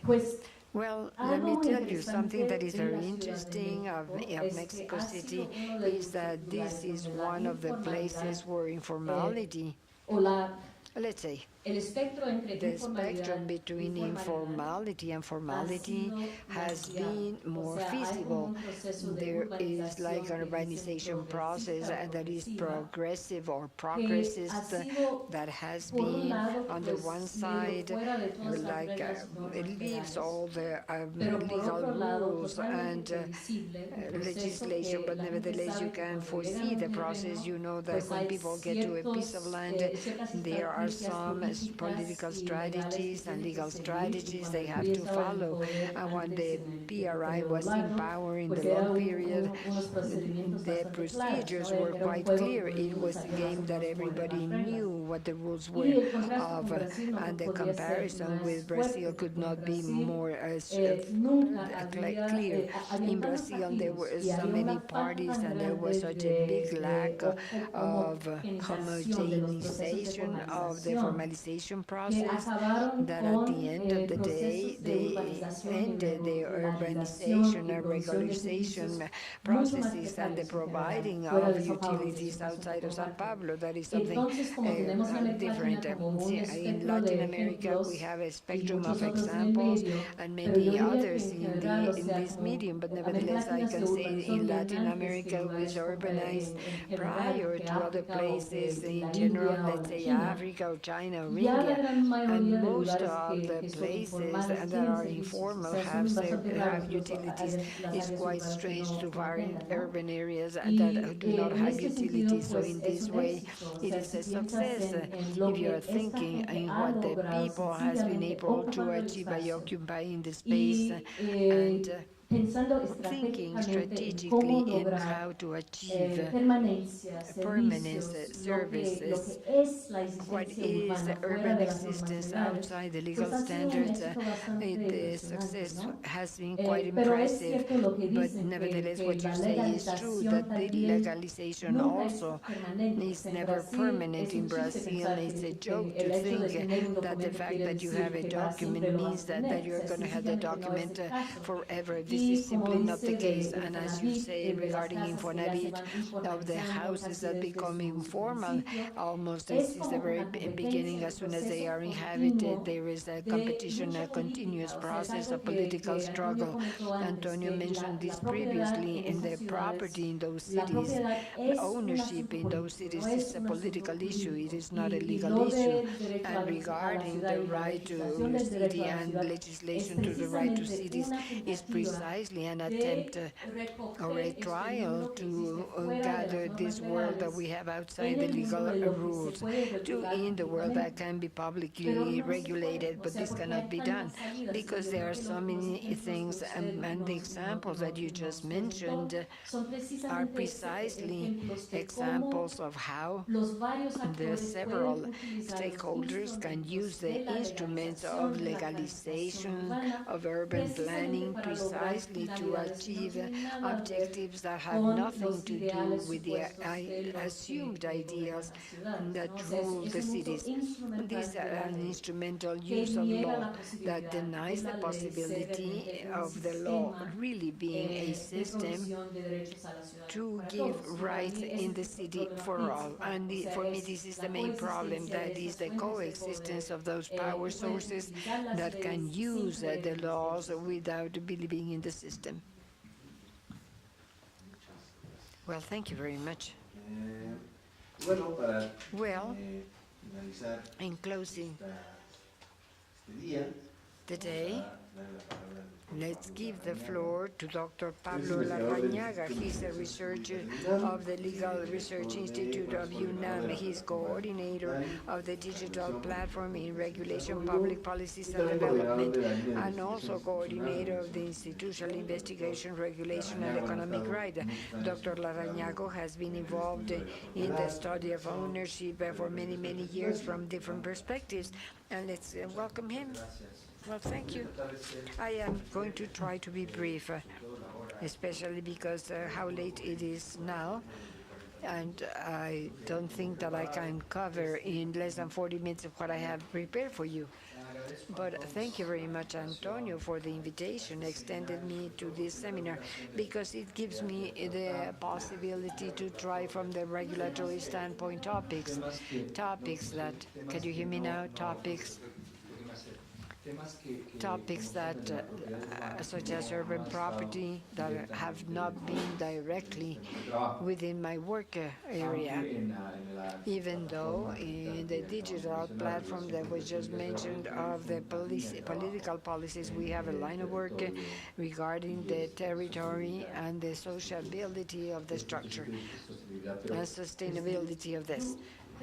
Let me tell you, the title of my paper was Property and Economic Regulation, and I've been considering this and basically talking about regulation and property or ownership. Not only that, but because I am more familiar with the topic of regulation than urban property, but I believe that in the debate regarding the constitutionalization or the constitution in Mexico City or the process of having a political constitution, and we are lacking the economic policy. It is lacking, and I will try to show some items. And regarding property is lacking also the perspective of what is it that we do when we regulate and what can we explain for constitutional regulation. And basically, this is going to be the topic of my presentation. I will try to discuss 7 items. The first one is an introduction, and at the end of the day actually is what we have for some questions that we have for the establishment of a constitution. I will try to be analytical, trying to present to you the regulatory perspective of the constitution and the impact that this has in the analysis, in the treatment of problems related to urban ownership of property. The first thing that I'd like to say, and leaving behind what I called two natural fallacies. One, that there's a right to property. Property is something that is kind of a natural right that is there, and that somehow we have to protect it and say why it is there. The markets are spontaneous. Well, both the right to property and markets are institutional creations. Those are social creation spaces. Those spaces can be determined in some way or the other depending of a set of decisions made collectively, public, private, and so forth, that are made to profile the social life. There's nothing natural in any of the 2 dimensions, are merely social and institutional. So obviously this is relevant. I don't know if not for this audience that do not have a conception of rights to property like a patrimonial, traditional, in the libertarian rhetoric, but it has to do on how the regulators are approached when it comes to property and the relationship of property to the regulation of markets.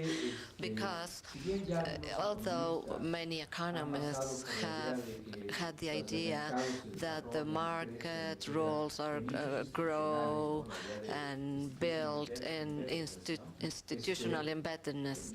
Well, there's something more than this. It is not that the markets exist in those institution embeddedness, but markets are institutional regimes. They are not there like we have like a space built by the institutions. The markets are institutionals, and particularly those are regulation regimes. There are ways by which, as society, manage problems of coordination, collective decision making. It is nothing more in the markets or in the rights.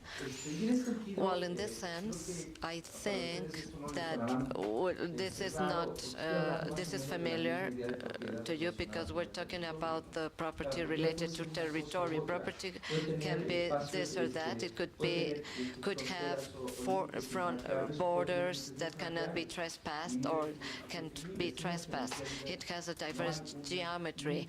There's no a core that cannot renounce to the notion of property. Is built and is being built depending of technological situation, population changes, the economic changes, etc.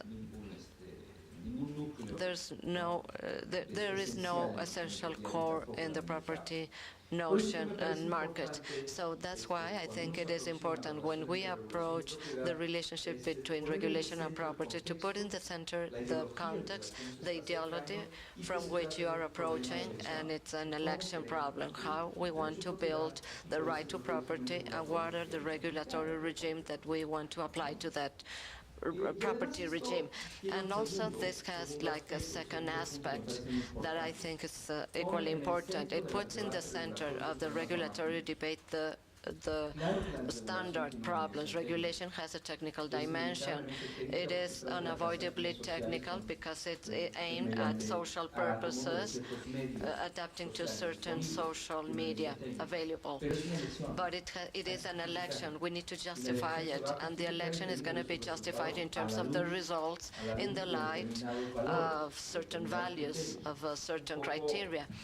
Like I am referring to the notion of development that Dr. Alexander said.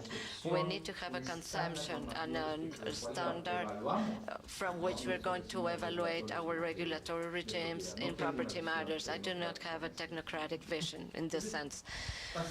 So I'm going to talk about the relationship between market and government. Is the idea, if we're going to talk about regulation, because I was asked to talk about economic regulation, so we will try to see from the typical approximation. It is that market and government are institutional environments, institutional constructions to solve the same problems. Problems of scarcity and collective election. Well, the scarcity can be seen as a collective action because there are less things of a good that we consider important. The only thing that we can do is to produce more of that good. So this is a problem of collective actions, those things that we cannot do individually. And in this way, we can manage scarcity. If there's no scarcity, it would be less reasons for collective actions. But both problems are there, and with which we do not have any reason to differentiate those two approaches, government and market. And by the way, most of the regulators, with this naturalistic concept of market and rights, they maintain that separated.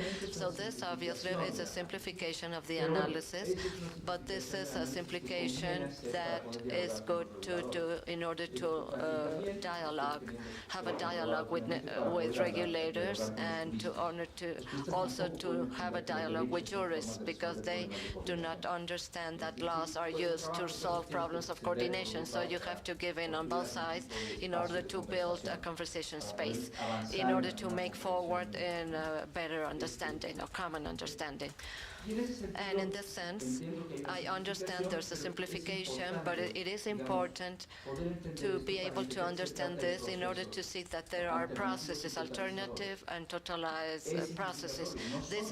There's not the only relevant social processes to solve coordination problem, and let alone we cannot construct them as if they were spaces that are occupied by one or the other in the construction of arrangements in order to solve scarcity and coordination problems. But this is how this problem is addressed, and in this sense I will keep in the mainstream of the construction of the regulation theory and its relation with property.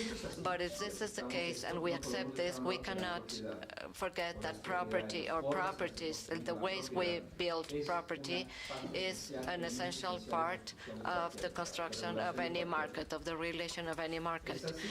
So this is because the markets operate through a coordination mechanisms. It is Schaslimber idea idea through the pro quo principle, which is not a very original idea, but this was Nimble was raising it.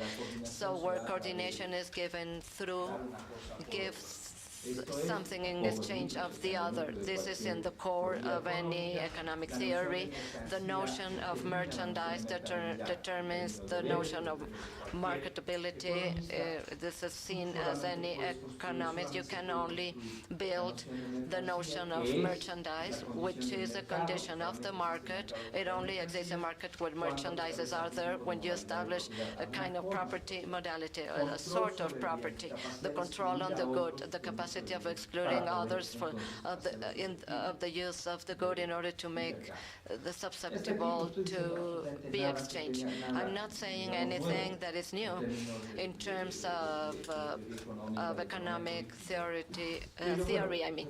but I will try to move forward in the deep analysis. The item number 4. What do we do when we regulate markets? This was raised by Antonio. What is the purpose of the regulation of urban space? And this is where we have, this is interesting, it becomes interesting. Well, the conversation between regulation authority and the problems of urban regulation becomes richer. Well, in general, what we do are three things. To create markets. The markets do not exist naturally. They are created when the condition of marketing are established through creating merchandises. The merchandises could be the space, the subsoil, the human organs, cosmetics, whatever could be a merchandise. But the thing is to establish a regime through which the exchange can happen. So this could be formal or informally done. Not necessarily is formal, that's obvious. But when we have any kind of regime that allows us to control the goods and exchange them with high levels of certainty or not, with high costs of transactions or low cost, the market is there. What we do socially in order to create a market is to establish the regime and give a good the nature of merchandise. In fact, we do it in a negative way because we establish when some goods will not be merchandises. The construction establishing certain goods as a benefit that will not depend on the pro quo principle. This is what we call public service, universal rights, universal access. The rest is a space that is subject to marketing. So we need to correct markets. There are markets that for some reason, well, it is not, the markets are always function bad. They cannot do certain things. The markets are not, do not create public goods. They are not helpful to create welfare, but they work for certain things to generate a sort of coordination. And always when they do not do this well, so we need to correct them so they will do it less inefficiently and doing it like more efficiently. But this is a principle of constant correction of markets, like to avoiding monopolistic practices, internalizing externalities. This is in the core of the economic theory, the correction of the failures of the market. In the theological part, there are not failures, there are limits. When a cow does not fly, or it's not because it failed. If you find a cow flying, we will have to redefine the theory, but if the cows do not fly, it's not a problem. The cow is not failing. Well, the price of the cow could go up, but this is not something irregular. But if the market function well, we will have a monopoly of cows in all the globe. The cows will belong to someone, only one person, okay?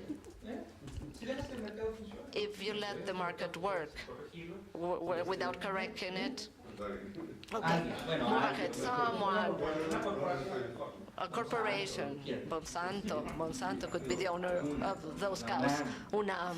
Okay. Well, and the second thing, we will have like higher pension funds.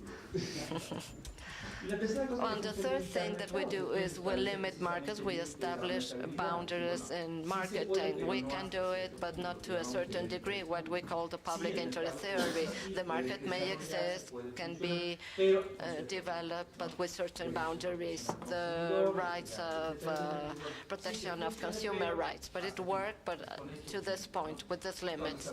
When we establish classes of public interest, what we do is to limit.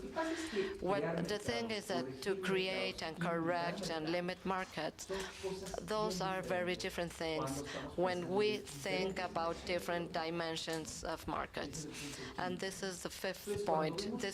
So when we see, as an analog, like Brownie was saying, all the threads with which the economy, market economy is built, a network or a fabric of an economy where there are different dimensions of a market, of the existence of a market, contemporaneous. They were not talking about dimensions that are temporarily followed, but those are like stages in the development. So those are only threads that are interwoven, intertwined in a network. So in this sense, I call it dimensions of markets, of visions that we can see in those markets.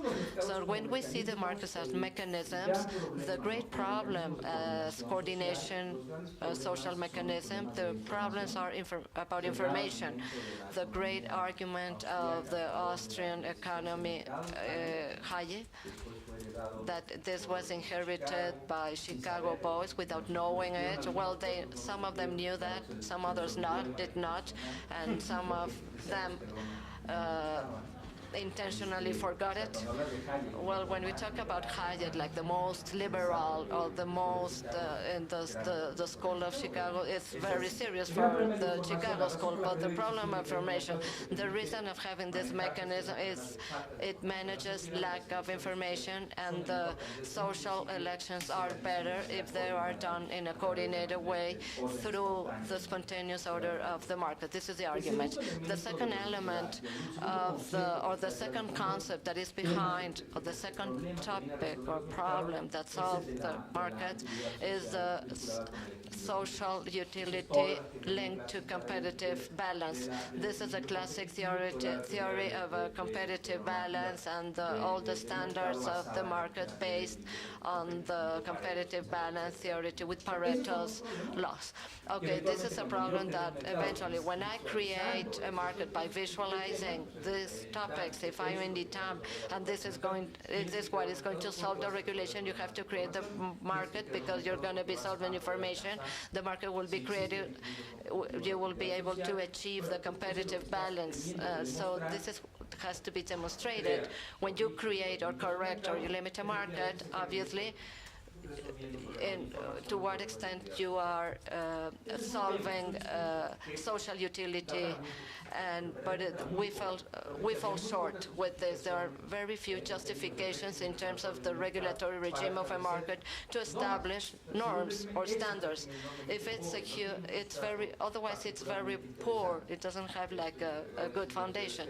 What I've just said is economic analysis of it is less important for the regulation authorities. How this is cultivated, I don't know if this is not an economic perspective. When we see the market as a structure, this becomes much more interesting.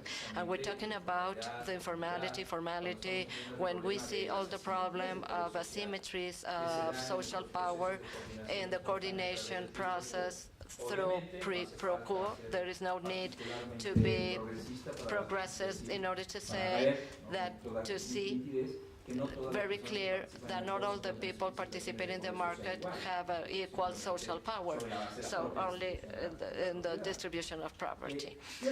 And also acknowledging this essential element of society when there's a power asymmetry, so the market should be created, corrected and limited in the light of this difference in social power. But this is another element that is intrinsic to markets. This is Weber.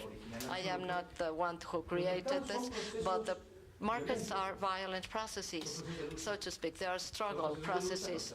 I don't know, they are not necessarily violent, but those markets are not harmonious processes. Those are disruptive processes because there's a struggle for the exchange. There are several offerers, or they struggle with each other, with a group of people, and once the relationship, the possible relationship is established, so there's a struggle of a demandant and an offerer for the price. And this is a society that has its pros, like a commercial, a more civilized and peaceful society, versus the brilliant arguments about the political arguments favoring the market, favoring the capitalism.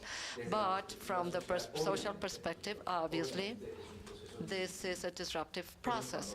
So when you create or correct or you limit a market in the light of the structural nature, in the light of the social power, what we need to do is to take into account those elements. Well, the markets are also institutional regimes, as I said before. They are not only exist in institutional niche, they are institutionals. And in this sense, as institutional regimes, something that is very important is to realize that they coexist with other social institutions that do not have an economic nature, or primarily they do not have an economic nature, even though, to be honest, there's nothing that is economic. It is like a sentence from Lambrode. If the economy it is used in material life, the economy does not exist. Everything is economy, nobody's economy. So everything has other dimensions. The material life is the only one that I am able to perceive. So in this sense, this defines the social life in all its characteristics. I do not deny the spirituality, but this is another dimension. What it is important is to see, as institutional regimes, the markets presuppose and reinforce or weaken non-economic institutions. That is, there's a tension between democracy and markets, there's tension in the market and constitution, there's a tension between market and development and so forth. But this is a very important problem that we need to address. When we build a constitutional process, we need to realize that not only democracy has demands, capitalism as well has demands. And I'm going to the last item, which is the market as an economic order. Well, the core topic, when we regulate and create a market, we think about the market as economic order. But we need to realize, and it is important to see that market make possible some sort of lives. For example, tomorrow we will have our Black Friday, which is a very important weekend. Many people will have most of the human beings work and dedicate part of their time or their lives to produce or generate resources to expend them by consuming them. And this is a valuable way of thinking for most people.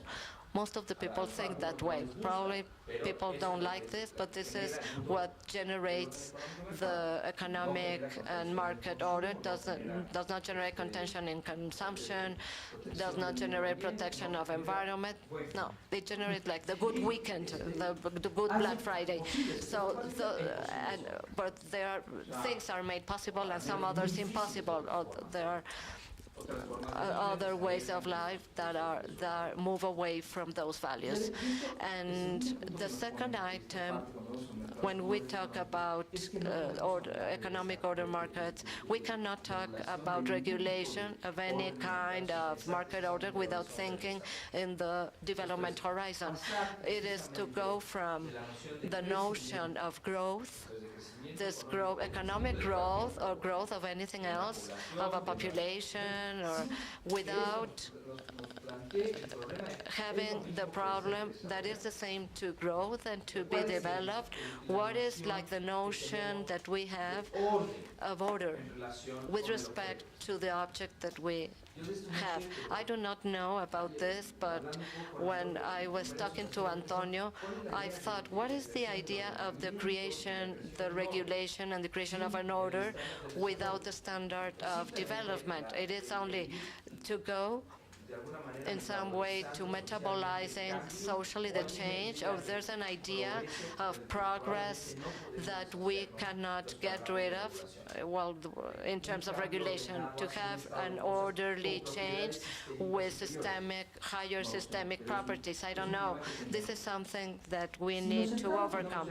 So we center ourselves. Now we have the vision of the regulation where all the creation, the correction and limit of market is deployed on the mechanism, structures, the institutional regimes and order, a matrix which is complex with two possibilities, so we need to see what regulation consists of. So this is based on regulation policies, territorial policies, urban, and the policy, the normative notion that is behind. So this represents like three big topics to reflection. I will relate this with the Mexican Constitution. It has to be in the focus of what we are thinking. The first, obviously, the special dimension of the territory and non-ubiquitous.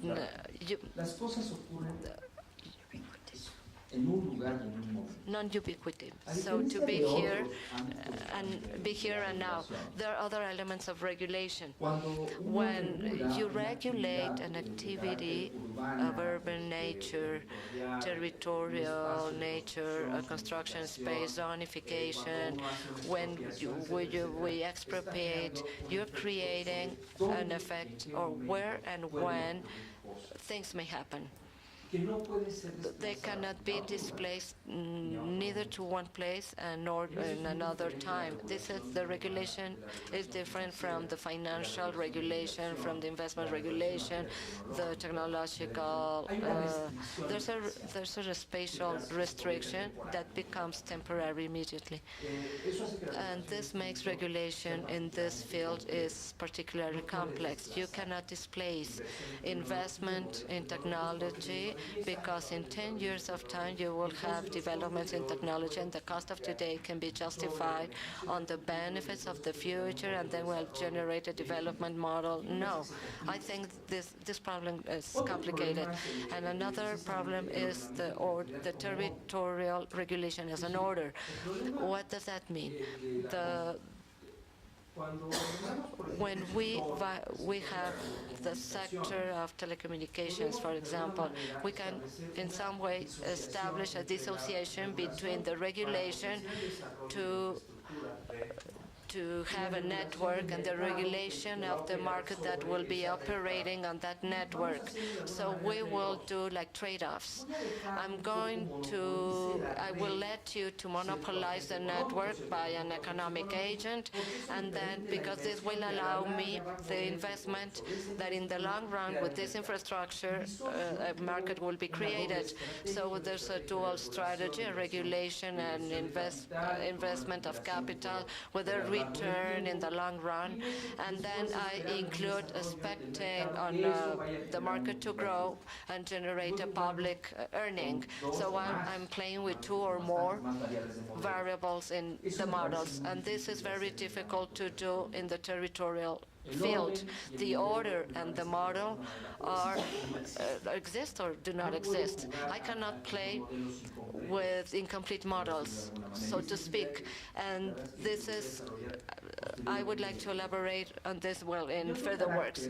And the central character, unavoidable of a development policy. There's no way to undermine or not making evident to who we consider to be a winner or loser. The net losers or our strategy our regulation policy in some way have to be evident. Otherwise, there will be evidence. So they need to be very clear. When I was talking about, the doctor was talking about the city will grow inside, is going to grow with the recycling of its own spaces. Okay, but what is this? Well, who is going to win? It's going to be like the spaces in the Cuauhtémoc vis-a-vis the spaces in another district. What about Coyoacán? Because it wants like to maintain the environment. This is a very fractionated delegation.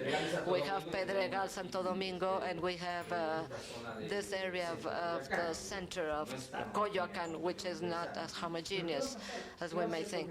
But what is Coyoacán to do in order to compete with urban development and to be competing with Cuauhtémoc or Miguel Hidalgo? We will have winners or losers. In some way, Coyoacán don't want to win.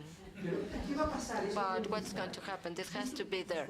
And this places us in challenges of constitutionalism that is quite complicated. If I have 5 minutes more, it is like a circumstantial limit that only this is referring to the Mexican constitutionalism.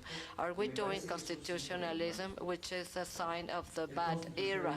The constitutional debate for Mexico City, I have participated in the institute. I proactively participated. Well, this is a notion of rights without public interest. There is no balance of the construction of rights with the integration of public interest and how the public interest will be defined or can be defined. Well, this, I think, that is raised, and I will be raising this in the dialogue. It is possible to constitutionalize the right to the city. Aren't we building or aren't we implementing or forecasting like a concept, which is the concept of constitution, to notions that are deployed like standards, public policy, social coordination, collaboration that are not constitutional, of a constitutional nature, even though we are trying to build this despite of the reality. So we need to think about this like more center in public capacities in order to generate public interest results. So are we generating governance without government? Yes, the participation, the social participation, the consultation, the spaces, yes, they are there. But what is the responsibility of a government, of an entity of public right? What is the function that will allow us to see what are its competences, what the government will be doing, what are the programs in terms of purposes and orientation of public policies? They will have like operation guidelines, or what kind of instruments? For example, going back to Antonio's topic, well, the space, the surplus of the space will be property of the city. Yes. Oh, come on. In 2 minutes, I will give you an amparo. Are we going to charge taxes? Are you going to expropriate it? It's going to be done through a license. License is going to, what are the criteria of the license? It's going to be zonification. It's going to be general development criteria. It is based on the price or based on what I think your cadastre is. Well, how are we going to do it? Because I don't want to lead to an amparo or to have inconstitutionality of development programs and licenses in such a way that everything that can be okay, how we will protect all this patrimony. Okay, so we have the patrimony, okay, but if we don't create it, that's a problem. And the other thing is the rule of law without a state. We want a rule of law, the major victory of liberal issues within the law environment is to convince the jurists that it's enough to have rule of law. And the jurists of my direction, human rights, constitutional courts, that does not change reality. No process, the civilizing process with all the regressive that they can be, regardless of all the vulnerable, and there can be no transformation process that is radical of the way of life of the population has gone through the judges or constitutions. It's happened thanks to legislations and public administration. That is the example. And at the end of the day, this is what brought about the finishing of we saw that last week, the progressives.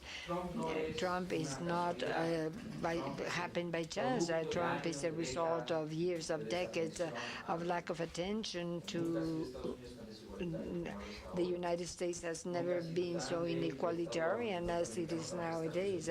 It's never been so poor to provide services to the population at large. It's never been so complicated for a citizen to find in the state a support that will allow him or her to configure a civil society and political society. I'll say that's why what is happening happens. But this is not a problem of the rule of law. This is a problem of lack of state. And therefore, I don't say that, well, we are in the same constitutional period or times. I don't believe that Mexico City can be an alternative if this is a constitutional model and regulatory model.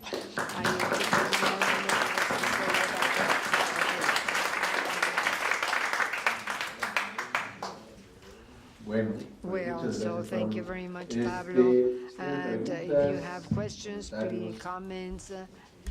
Here we have one. Here in the back we have another one. Okay, so yes, I do have a question.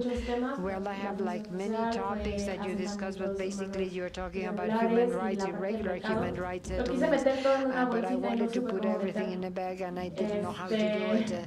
So how can I speak about a social function that benefits human irregular settlements in a market context without marketing the rights?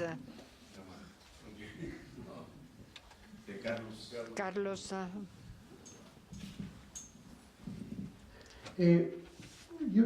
I would like to mention the following. There are two comments made, and sadly have been very hardly ever discussed, and the discussion of the Constitution are also absent in that Constitution draft. The first one is when Gregory Alexander talked about obligations. When I am not a jurist, but nevertheless, Pedro Azuelo, like 30 years ago, I had to teach, and I asked him, what do I say that property is all about? And he said it's a set of rights and obligations and blah, blah, blah. And I kept so much in mind. So every time I talk about rights, I talk about obligations. But nevertheless, I realize that social movements and lawyers and everything that happens lately only speaks about half of this. And the only thing was what you just mentioned, Pablo de la Rañaga mentioned, when you have the right to city. I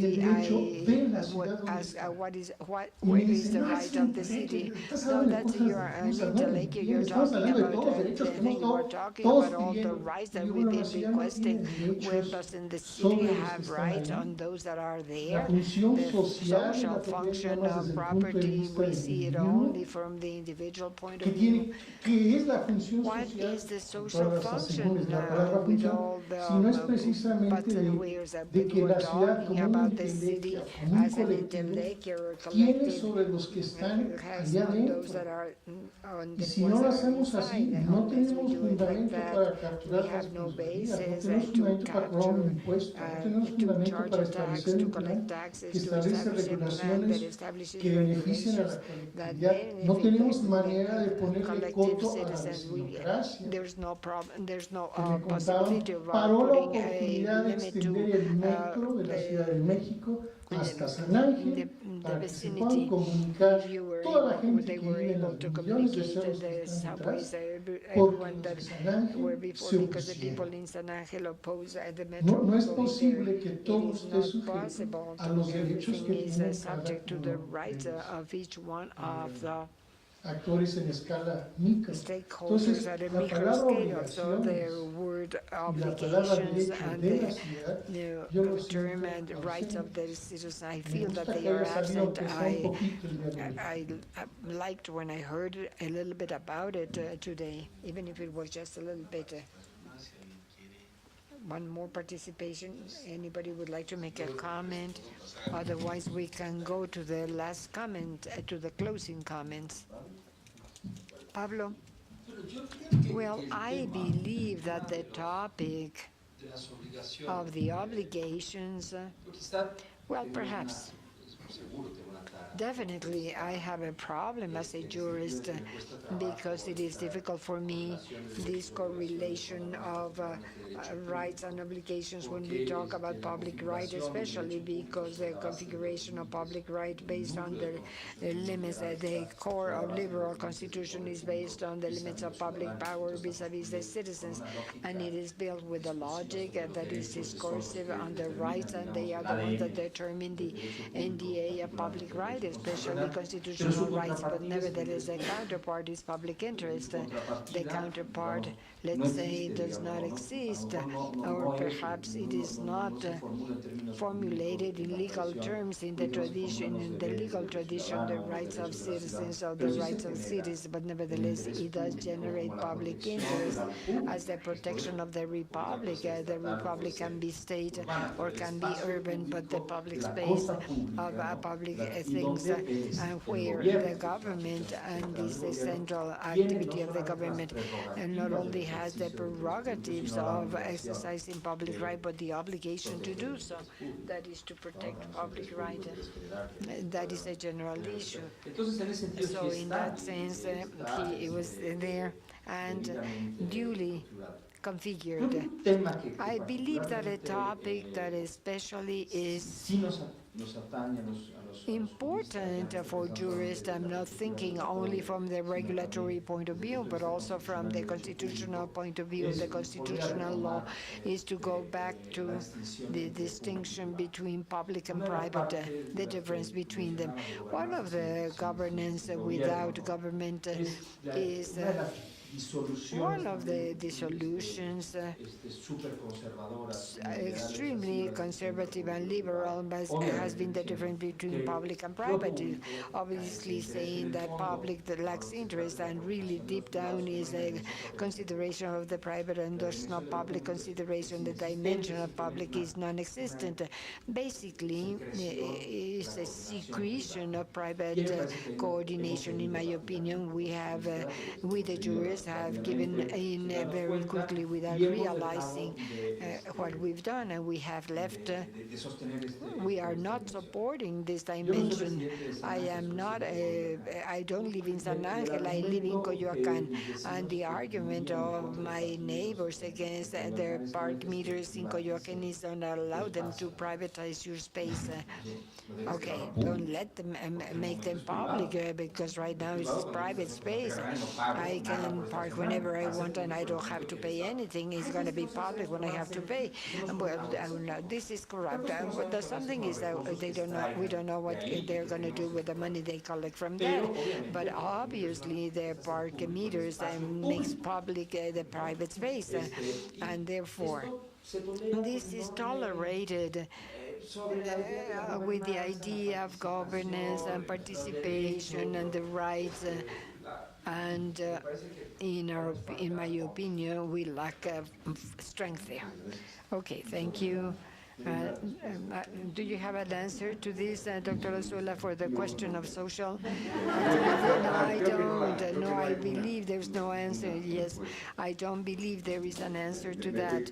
And actually, sorry, but perhaps tomorrow I can tell you something that is more articulated, but not right now.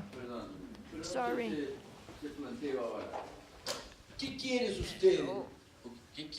What do you want out of this seminar? ¿Qué es que estamos buscando What are we exactamente para looking for alimentar esa exactly to discusión feed sobre the debate quién se on mete, quién no se mete en la what is Constitución, cómo y included, por what qué? is not included in the Entonces, Constitution, why and why not? No, es que No, sorry. no es un, This esto no is tiene not, impacto this sobre la is not a Constitución, have an impact on the sino sobre el Constitution, but proceso rather de on the construcción process of de construction las ideas en of torno the a la vida ideas constitucional. regarding the constitutional life. En enero In van a aprobar un January, texto they de- are going to approve text. Lo que uno puede esperar de un What you seminario can expect académico from es academic poner en seminar is to contacto put in contact the traditions, the disciplines, personas, the people, para iniciar un diálogo. to start a Lo que dialogue. estamos haciendo What we're aquí doing here es is poniendo en contacto to put disciplinas, in tradiciones, contact países, disciplines, para iniciar un diálogo tradition, sobre lo que countries esto to significa. start a dialogue on what this Si la- means. si la academia hace If una the contribución academy dura, makes a hard contribution in that sense, a largo is plazo. in the long term. Es decir, uno no puede You decir, cannot say esto no es un think tank. this is not a think No es un tank, think tank para actually. It is la not a Constitución, think tank for the Constitution. It's an para academic incrementar- seminar yo nunca había to visto un increase. I have jurista never seen a jurist discutiendo con una discussing historiadora, with a historian, interactuando interacting with the con un jurist jurista del vecino of the neighboring país. country. Es un diálogo que estamos This is a empezando, dialogue that we're just starting. The idea, that's the idea of this seminar, to begin that network. que no vale decirles a los constituyentes, no, la We don't Constitución, have to tell the people ayer that are doing the Constitution. We had a estuvimos meeting reunidos yesterday con diputados with y representatives and constituents that they invited us to write about this. They have to write about this tomorrow or this afternoon, perhaps, or perhaps it's already been written. We're talking about different times. An academic seminar has a different time period, and primero, poner en el espacio first to público, put in the public space. hay una cosa muy dura en el There's espacio something público very que hard ahora. about the Mexican public La space creencia que la today, propiedad because es un our derecho. property, it is believed that a property is a natural right, los and intelectuales the públicos intellectual, que hablan de public la intellectuals propiedad, that talk ven la about propiedad como property see natural. property Los as a juristas natural no fact. hablan de la Jurists propiedad. do not talk about property. Entonces, So, el espacio the se ha llenado space has del been sentido filled común neoliberal, of the common neoliberal space. y And los juristas no han sabido responder. jurors have not been, were not able to respond, and you cannot do away with that overnight. We're saying that to make it clear, and then we have the regulation to the Constitution. There's a whole year to prepare the regulation to the Constitution. I believe that we can drop ideas here and there so that they defend this. I've never thought the academic activity produces political rights, especially not in this half-day, this fortnight. On what you just said, Respecto a lo que setting out acabas de decir, a set of presentar ideas una serie de ideas for para constitution makers. a los constituyentes para que lo recuerden. I think Yo creo it's que really important realmente es muy importante clear away despejar certain, let's call them bogus ideas. ideas tontas, ¿no? One of the bogus Una de ideas estas you've just ideas identified, tentas que acabas that there is such a thing identificar, as a natural que hay right. algo como el derecho natural a la Another propiedad. bogus idea Otra idea is that tonta there is a es que categorical existe distinction una diferencia categórica public entre and private. público y privado, and that y property que la falls squarely on the propiedad private cae side. directamente del lado privado. As you indicated, Como toward the señalaste early part of your en la presentation, parte posterior de tu Property is a presentación, construction la propiedad es una construcción del lado público. no state. No hay Estado, no hay propiedad. Frank Michelman wrote Frank Michelman escribió un artículo que dijo precisamente eso, and he was exactly right. You y take tenía away toda the la state, razón. in a Quita el state of Estado pure anarchy, y en there are no un property estado de rights. total anarquía no hay derechos de propiedad. And it's really important Realmente when es sumamente a importante constitutional cuando property una text propiedad is se bear in escribe mind un texto that constitucional. Recuerden choices are que being las made opciones, by the state el Estado está to give tomando power. opciones para dar poder, Those choices y estas are opciones delegation by the state son delegaciones que hace el Estado a ciudadanos privados del poder público.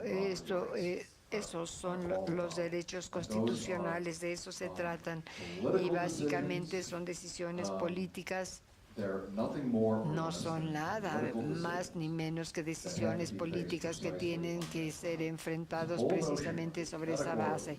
Todo este concepto de diferencia categórica entre público y privado ha dado origen a toda fuente de grandiosidades, digamos. In presentaciones, very brief, because this has to do with the last two comments. 5 years ago, if I am not mistaken, Antonio Azuela and Frasquita Pog from ITAM and I gave a course on Article 27 of the Constitution in the Master of Constitutional Right. This is a monograph, a course he had never been taught right then and there. Antonio, I do not know if you remember this. I believe, Carlos, well, it took before giving the course, he talked to the 10 more famous constitutionalists in Mexico, what had been the last publications during the past 10 years. We're talking about 2010, 400 publications. In none of them was the property concept included or mentioned. It was important to talk about property. I hope that this conversation started 20 years ago so that we could gather some.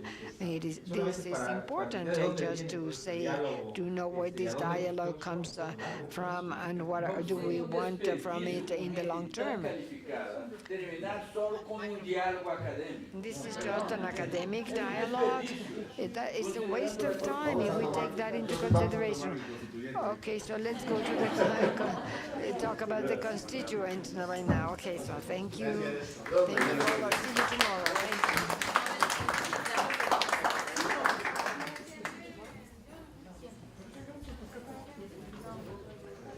In Mexican legal practice. I am co-responsible for that because we had to amend environmental legislation, and I was able to be there, and I was always in favor of saying that neighbors have the right to demand that the plans be complied with and defend their living rights. This is in the hands of the judicial court, and the justice said that this is even part of the Constitution nowadays, the residential lots of land. You can say that the restrictions to property come from the neighborhood mobilization more than the bureaucracy, planning bureaucracy. Those that are in charge of what they call the use of land, they represent less problem for the real estate industry than the neighbors, and property is restricted by the neighbors. I don't say that this is good or bad. There are abuses on either side, but right then and there, the ownership of the land is decided, and then we have the triangle angle of Professor McCollum. City rights is a result of the tension between these three kinds of ways of presenting arguments of the private right and social participation and the arguments of public interest also. But nevertheless, let me speak directly about recycling. What is the future of the city? Well, it has to be recycled on a lot or parcel by parcel basis. I believe there are some bigger places, and there's only one big one, and that's only 1% of the urban area. What happens there is going to be emblematically important as a planning or participation exercise. But nevertheless, most of the city is going to, the future of the city is to recycle itself. And this has to be very clear in my mind. I believe that the buildable space is the hard geographic data, and based on that we have to redefine property. And throughout the study of law, there have been many responses as to what this is, an extension of the land. There's an Italian juror, one of those that was famous at the 11th century. He said the one that owns the land, he's also the owner from heaven to hell. And this is, well, nice, funny, but nevertheless we should not think that it goes beyond that. This is a middle-aged man that is thinking about heaven and hell. And jurors say they like the projection. Y la otra And es the decir, other one is ese to say, espacio es well, propiedad. that space is owned by the state. Estos de This esta cosa de la Edad Media no es nada middle trivial. age Cuando thing Manhattan, is cuando not Nueva York tuvo el by dilema, chance. When Manhattan had the a principios del dilemma siglo at the XX, beginning of the 20th alguien century, que no son juristas somebody who inventó la was not expresión a de Jew derechos de aire. expressed the expression of rights Y of parece air. ser, And si me apparently, equivoco, me corrigen, if I am mistaken, esa es please una correct doctrina me, jurídica this is dominante a en Nueva York. dominant policy in New El York. dueño The del one that suelo, el owns the dueño de la land lana, y por is lo tanto puede owner of the hacer air, and lo que therefore quiera. he can do whatever Si he la wants to regla me do. da un If límite, the pero yo quiero rule hacer says más, that le I have compro this a limit los and I want to do more, I buy from the other one the rights Bueno, to y the aparecen air. personajes como And Lincoln, there are ¿no? guys like, Obviamente, imagine who?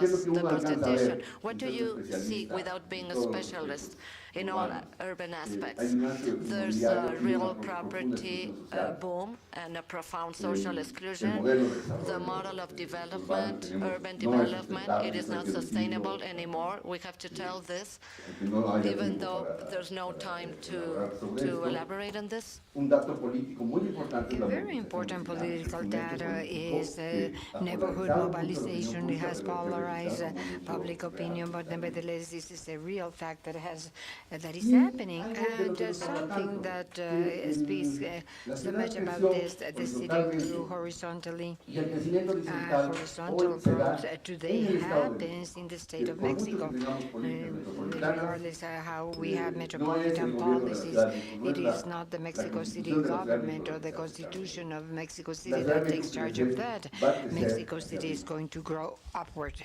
La vertical. planeación del siglo Planning XX es during the cómo 20th nos century expandimos is how horizontalmente. we La expand planeación horizontally, and del siglo XXI in es expansion in the cómo 21st crecemos hacia century arriba. is how we Si algo grow vamos a upward hacer. if we are La about to expansión grow, because horizontal dentro del horizontal territorio expansion in de the la Ciudad de México territory in Mexico llegó a un City límite, está el reached a suelo de limit. conservación. We have the No conservation tenemos of the opción. land. We don't have the option to grow La horizontally. exclusión social no voy a abundar I demasiado. will not delve very much on this because the planners of Mexico City say if the city expels 30,000 families a year, they have to look at an option of where to live outside Mexico City. And as I said, we don't have more peripheric land. So who's accessing that space? Is the office space, and they are the high rental, the ones that are occupying this space. And this new landscape, and many of us are shocked by this as a novelty, but this is part of the city. And the castle of Chapultepec, those three big towers. Aside from that, we're going to have three more. I don't say that this is good or wrong, not, but this is what is happening, and what this means is that what is at stake in the city is how do we decide to the number of population. This is a new Polanco, this is the Disneyland or whatever, where the changes in the regulation of the use of land gave the private owners the densities of the city. The government is giving away.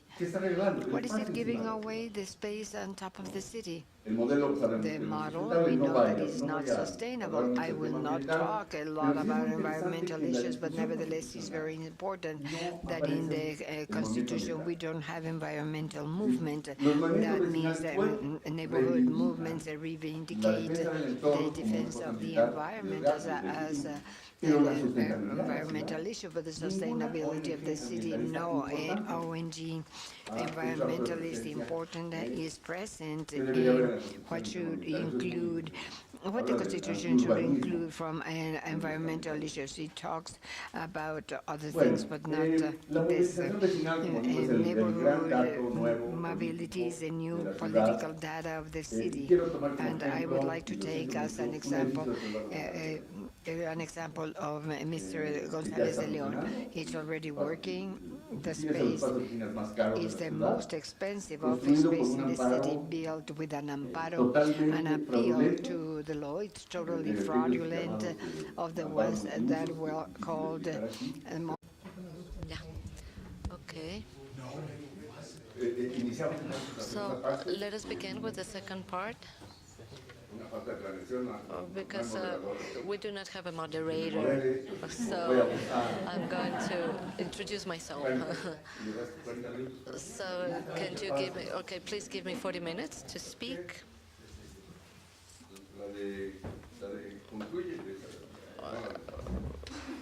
Okay. Yo voy a presentar I'm going to, descaradamente una propuesta I want to make this proposal that has to do with constitution. que viene de una This comes from preocupación por redefinir la a propiedad desde el concern punto de vista of estrictamente espacial. defining the property under a social-spatial standpoint. Mi propiedad es sobre un terreno. Where, how, to what extent the ownership of a land happens. Well, this is according to the Constitution, so Quiero empezar evocando I miradas de want to dos personajes show you importantes two de la- important de la- characters in un Mexico. arquitecto, An architect que todos conocen en that México, don we Teodoro all González de know, León. Teodoro González de Me apena un León. poco hacer este I'm comentario kind ahora of porque embarrassed acaba de doing morir hace this unos comment meses. because he's just Pero, recently passed away a couple of months ago. Su expresión frente al So, but proceso his constitucional me expression pareció, to the constitutional muy process significativa was del very momento significant que because of the moment le we hicieron are una going entrevista, through. He was por ahí de interviewed marzo, cuando in se abrió el March proceso when the constitucional, constitutional y process este arquitecto started, and this emblemático que ha architect who dejado obras was que han- emblematic, he una left huella muy importante, a very marcas muy important importantes. Yo footprint. personalmente lo admiro Personally, mucho, I porque en la admired ciudad him a lot. dice, ¿cómo que una And constitución? ¿Para qué how- queremos una constitución? Lo que What necesita México es otra what cosa. do we want a constitution? Like Mexico needs something else. This is what he said. Algo significa Well, this que- means something. que Teodoro González de León haya That tenido Teodoro esa actitud. Voy a González de tratar de León explicarles, having this attitude, and qué- I'm qué going to significa explain you en what diferentes partes de this mi means explicación. in different parts of my En el otro presentation. extremo, On the quiero other hacer hand, referencia de un juez I want to federal, un quote a ministro de la federal Suprema judge, a Corte, minister of the Supreme ante el Court, dilema del caso del Encino. before the No voy a, dilemma of the contar toda Encino la historia, case. es una I'm not going to expropiación tell you que all significa tanto the que the produce la story, primera crisis política but this was de like la the década first de la political alternancia en México. crisis in the different political parties.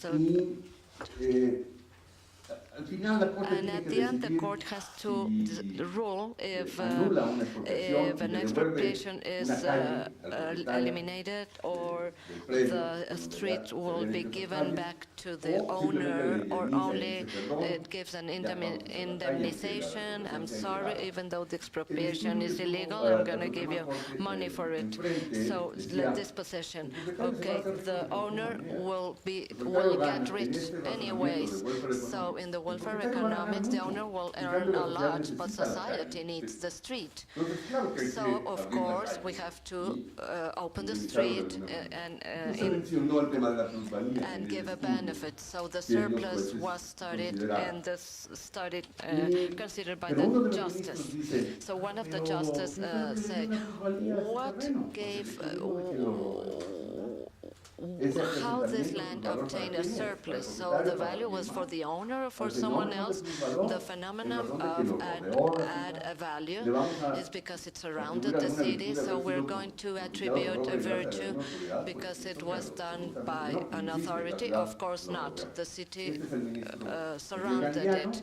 This is Anguiano, diciendo que la Justice plusvalía es de Aguirre la Anguiano persona, said that la surplus ciudad es una or the especie de gain bendición belongs que to the ocurre person, and alrededor. the city is like a blessing No, that no, surrounds no, it. no. And El problema no es que well, un the juez problem diga it eso, is not that sino the que justice nadie le explicó says this, but nobody Esto told pasó him or her como what perfectamente to do, legítimo. and it was Por legitimate. fortuna, su Well, posición by no fue la que fortune, ganó, his pero, position did not es win, muy representativo but de lo this que- is cómo puede an llegar a example pensar un juez mexicano hoy. on Para que how nosotros a tengamos Mexican resultados justice de la can misma. think. So in order Los to voy a, give you an hablar de idea cómo tenemos of que the volver a la environment, vieja so teoría how de la we función have social to de la go propiedad, back to como the para old reandar el camino otra vez. theory ¿Cuáles son las of the condiciones social espaciales de function la of Ciudad de México, las property, que tiene what are the sentido de social la spatial Constitución? conditions Y, of our city, and also sobre el espacio to edificado reflect on the como building space, el gran patrimonio que tiene la ciudad para thinking el futuro, about the y como lo que la heritage and Constitución patrimony denomina that the recurso city natural has, and susceptible de a apropiación. susceptible En la teoría natural de la función resource social de la propiedad, que es la más to expropriation. popular, So la this versión is más the socorrida most popular version. En América In Latina Latin es solo America, una de it's las diferentes only maneras one of the como different se ways salió de la crisis de la propiedad del siglo XIX. by which Hay un cuestionamiento the desde property fines del siglo crisis XIX, was con la emergencia de la overcome social, because of de the social la tradición tension liberal and the liberal tradition diferentes and the corrientes, different diferentes espacios de pensamiento con spaces, diferentes thought respuestas. spaces La primera fue la led to Iglesia different Católica, que responses. fue The la first one Novarum, is the la Catholic legalización parecido a la de exit, la Rerum obligación Novarum. It is desde el punto de similar vista de to la the teología inherent católica, obligation ¿no? from Lo the que quisieron decir Catholic San Agustín y Santo Tomás theology es eso, standpoint. This is what La función social de la Saint propiedad fue la Augustine salida del thought positivismo, about this, the positivism exit. que venía de esta Also, idea that it organicista came de la from this sociedad. organizational idea of society. They were thinking about the society as like an organism that has functions. The function can be the liver or the pancreas, and they used to think that way. That is why it is not, this theory is not as attractive. To substitute it with the idea that we have rights. So, Bueno, está Henry well, George, we have Henry George, we have Richard Thorney. Well, in the foundation of the modern idea of state and welfare, there's different ways of articulate this.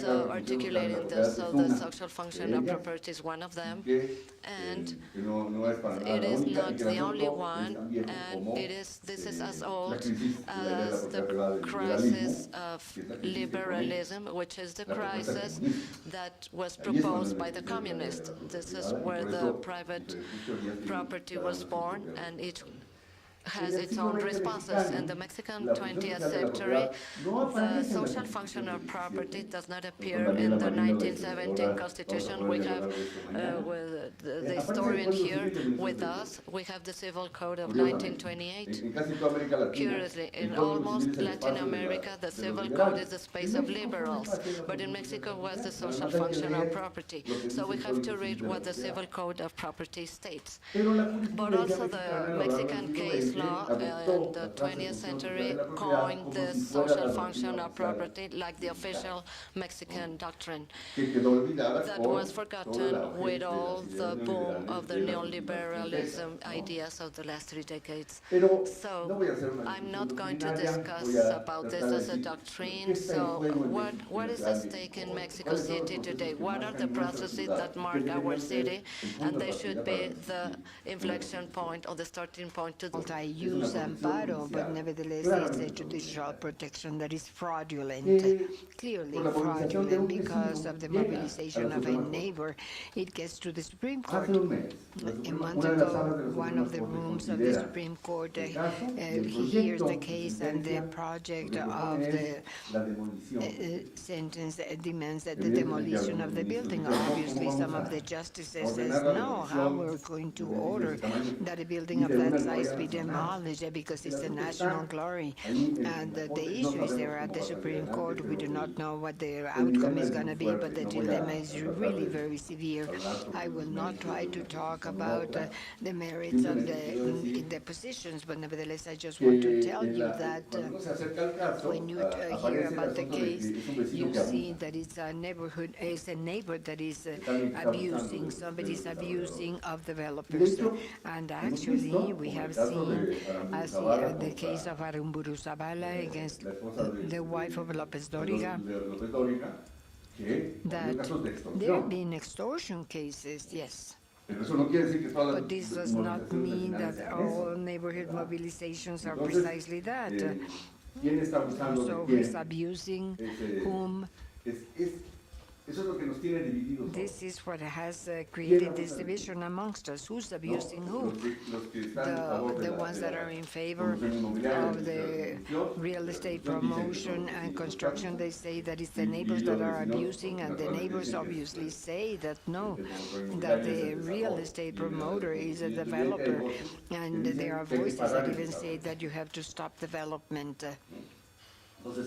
So there's a very big polarization. Nobody's talking about the surplus of value. Who really is the owner of the value increase of all the land that increases value in Mexico City?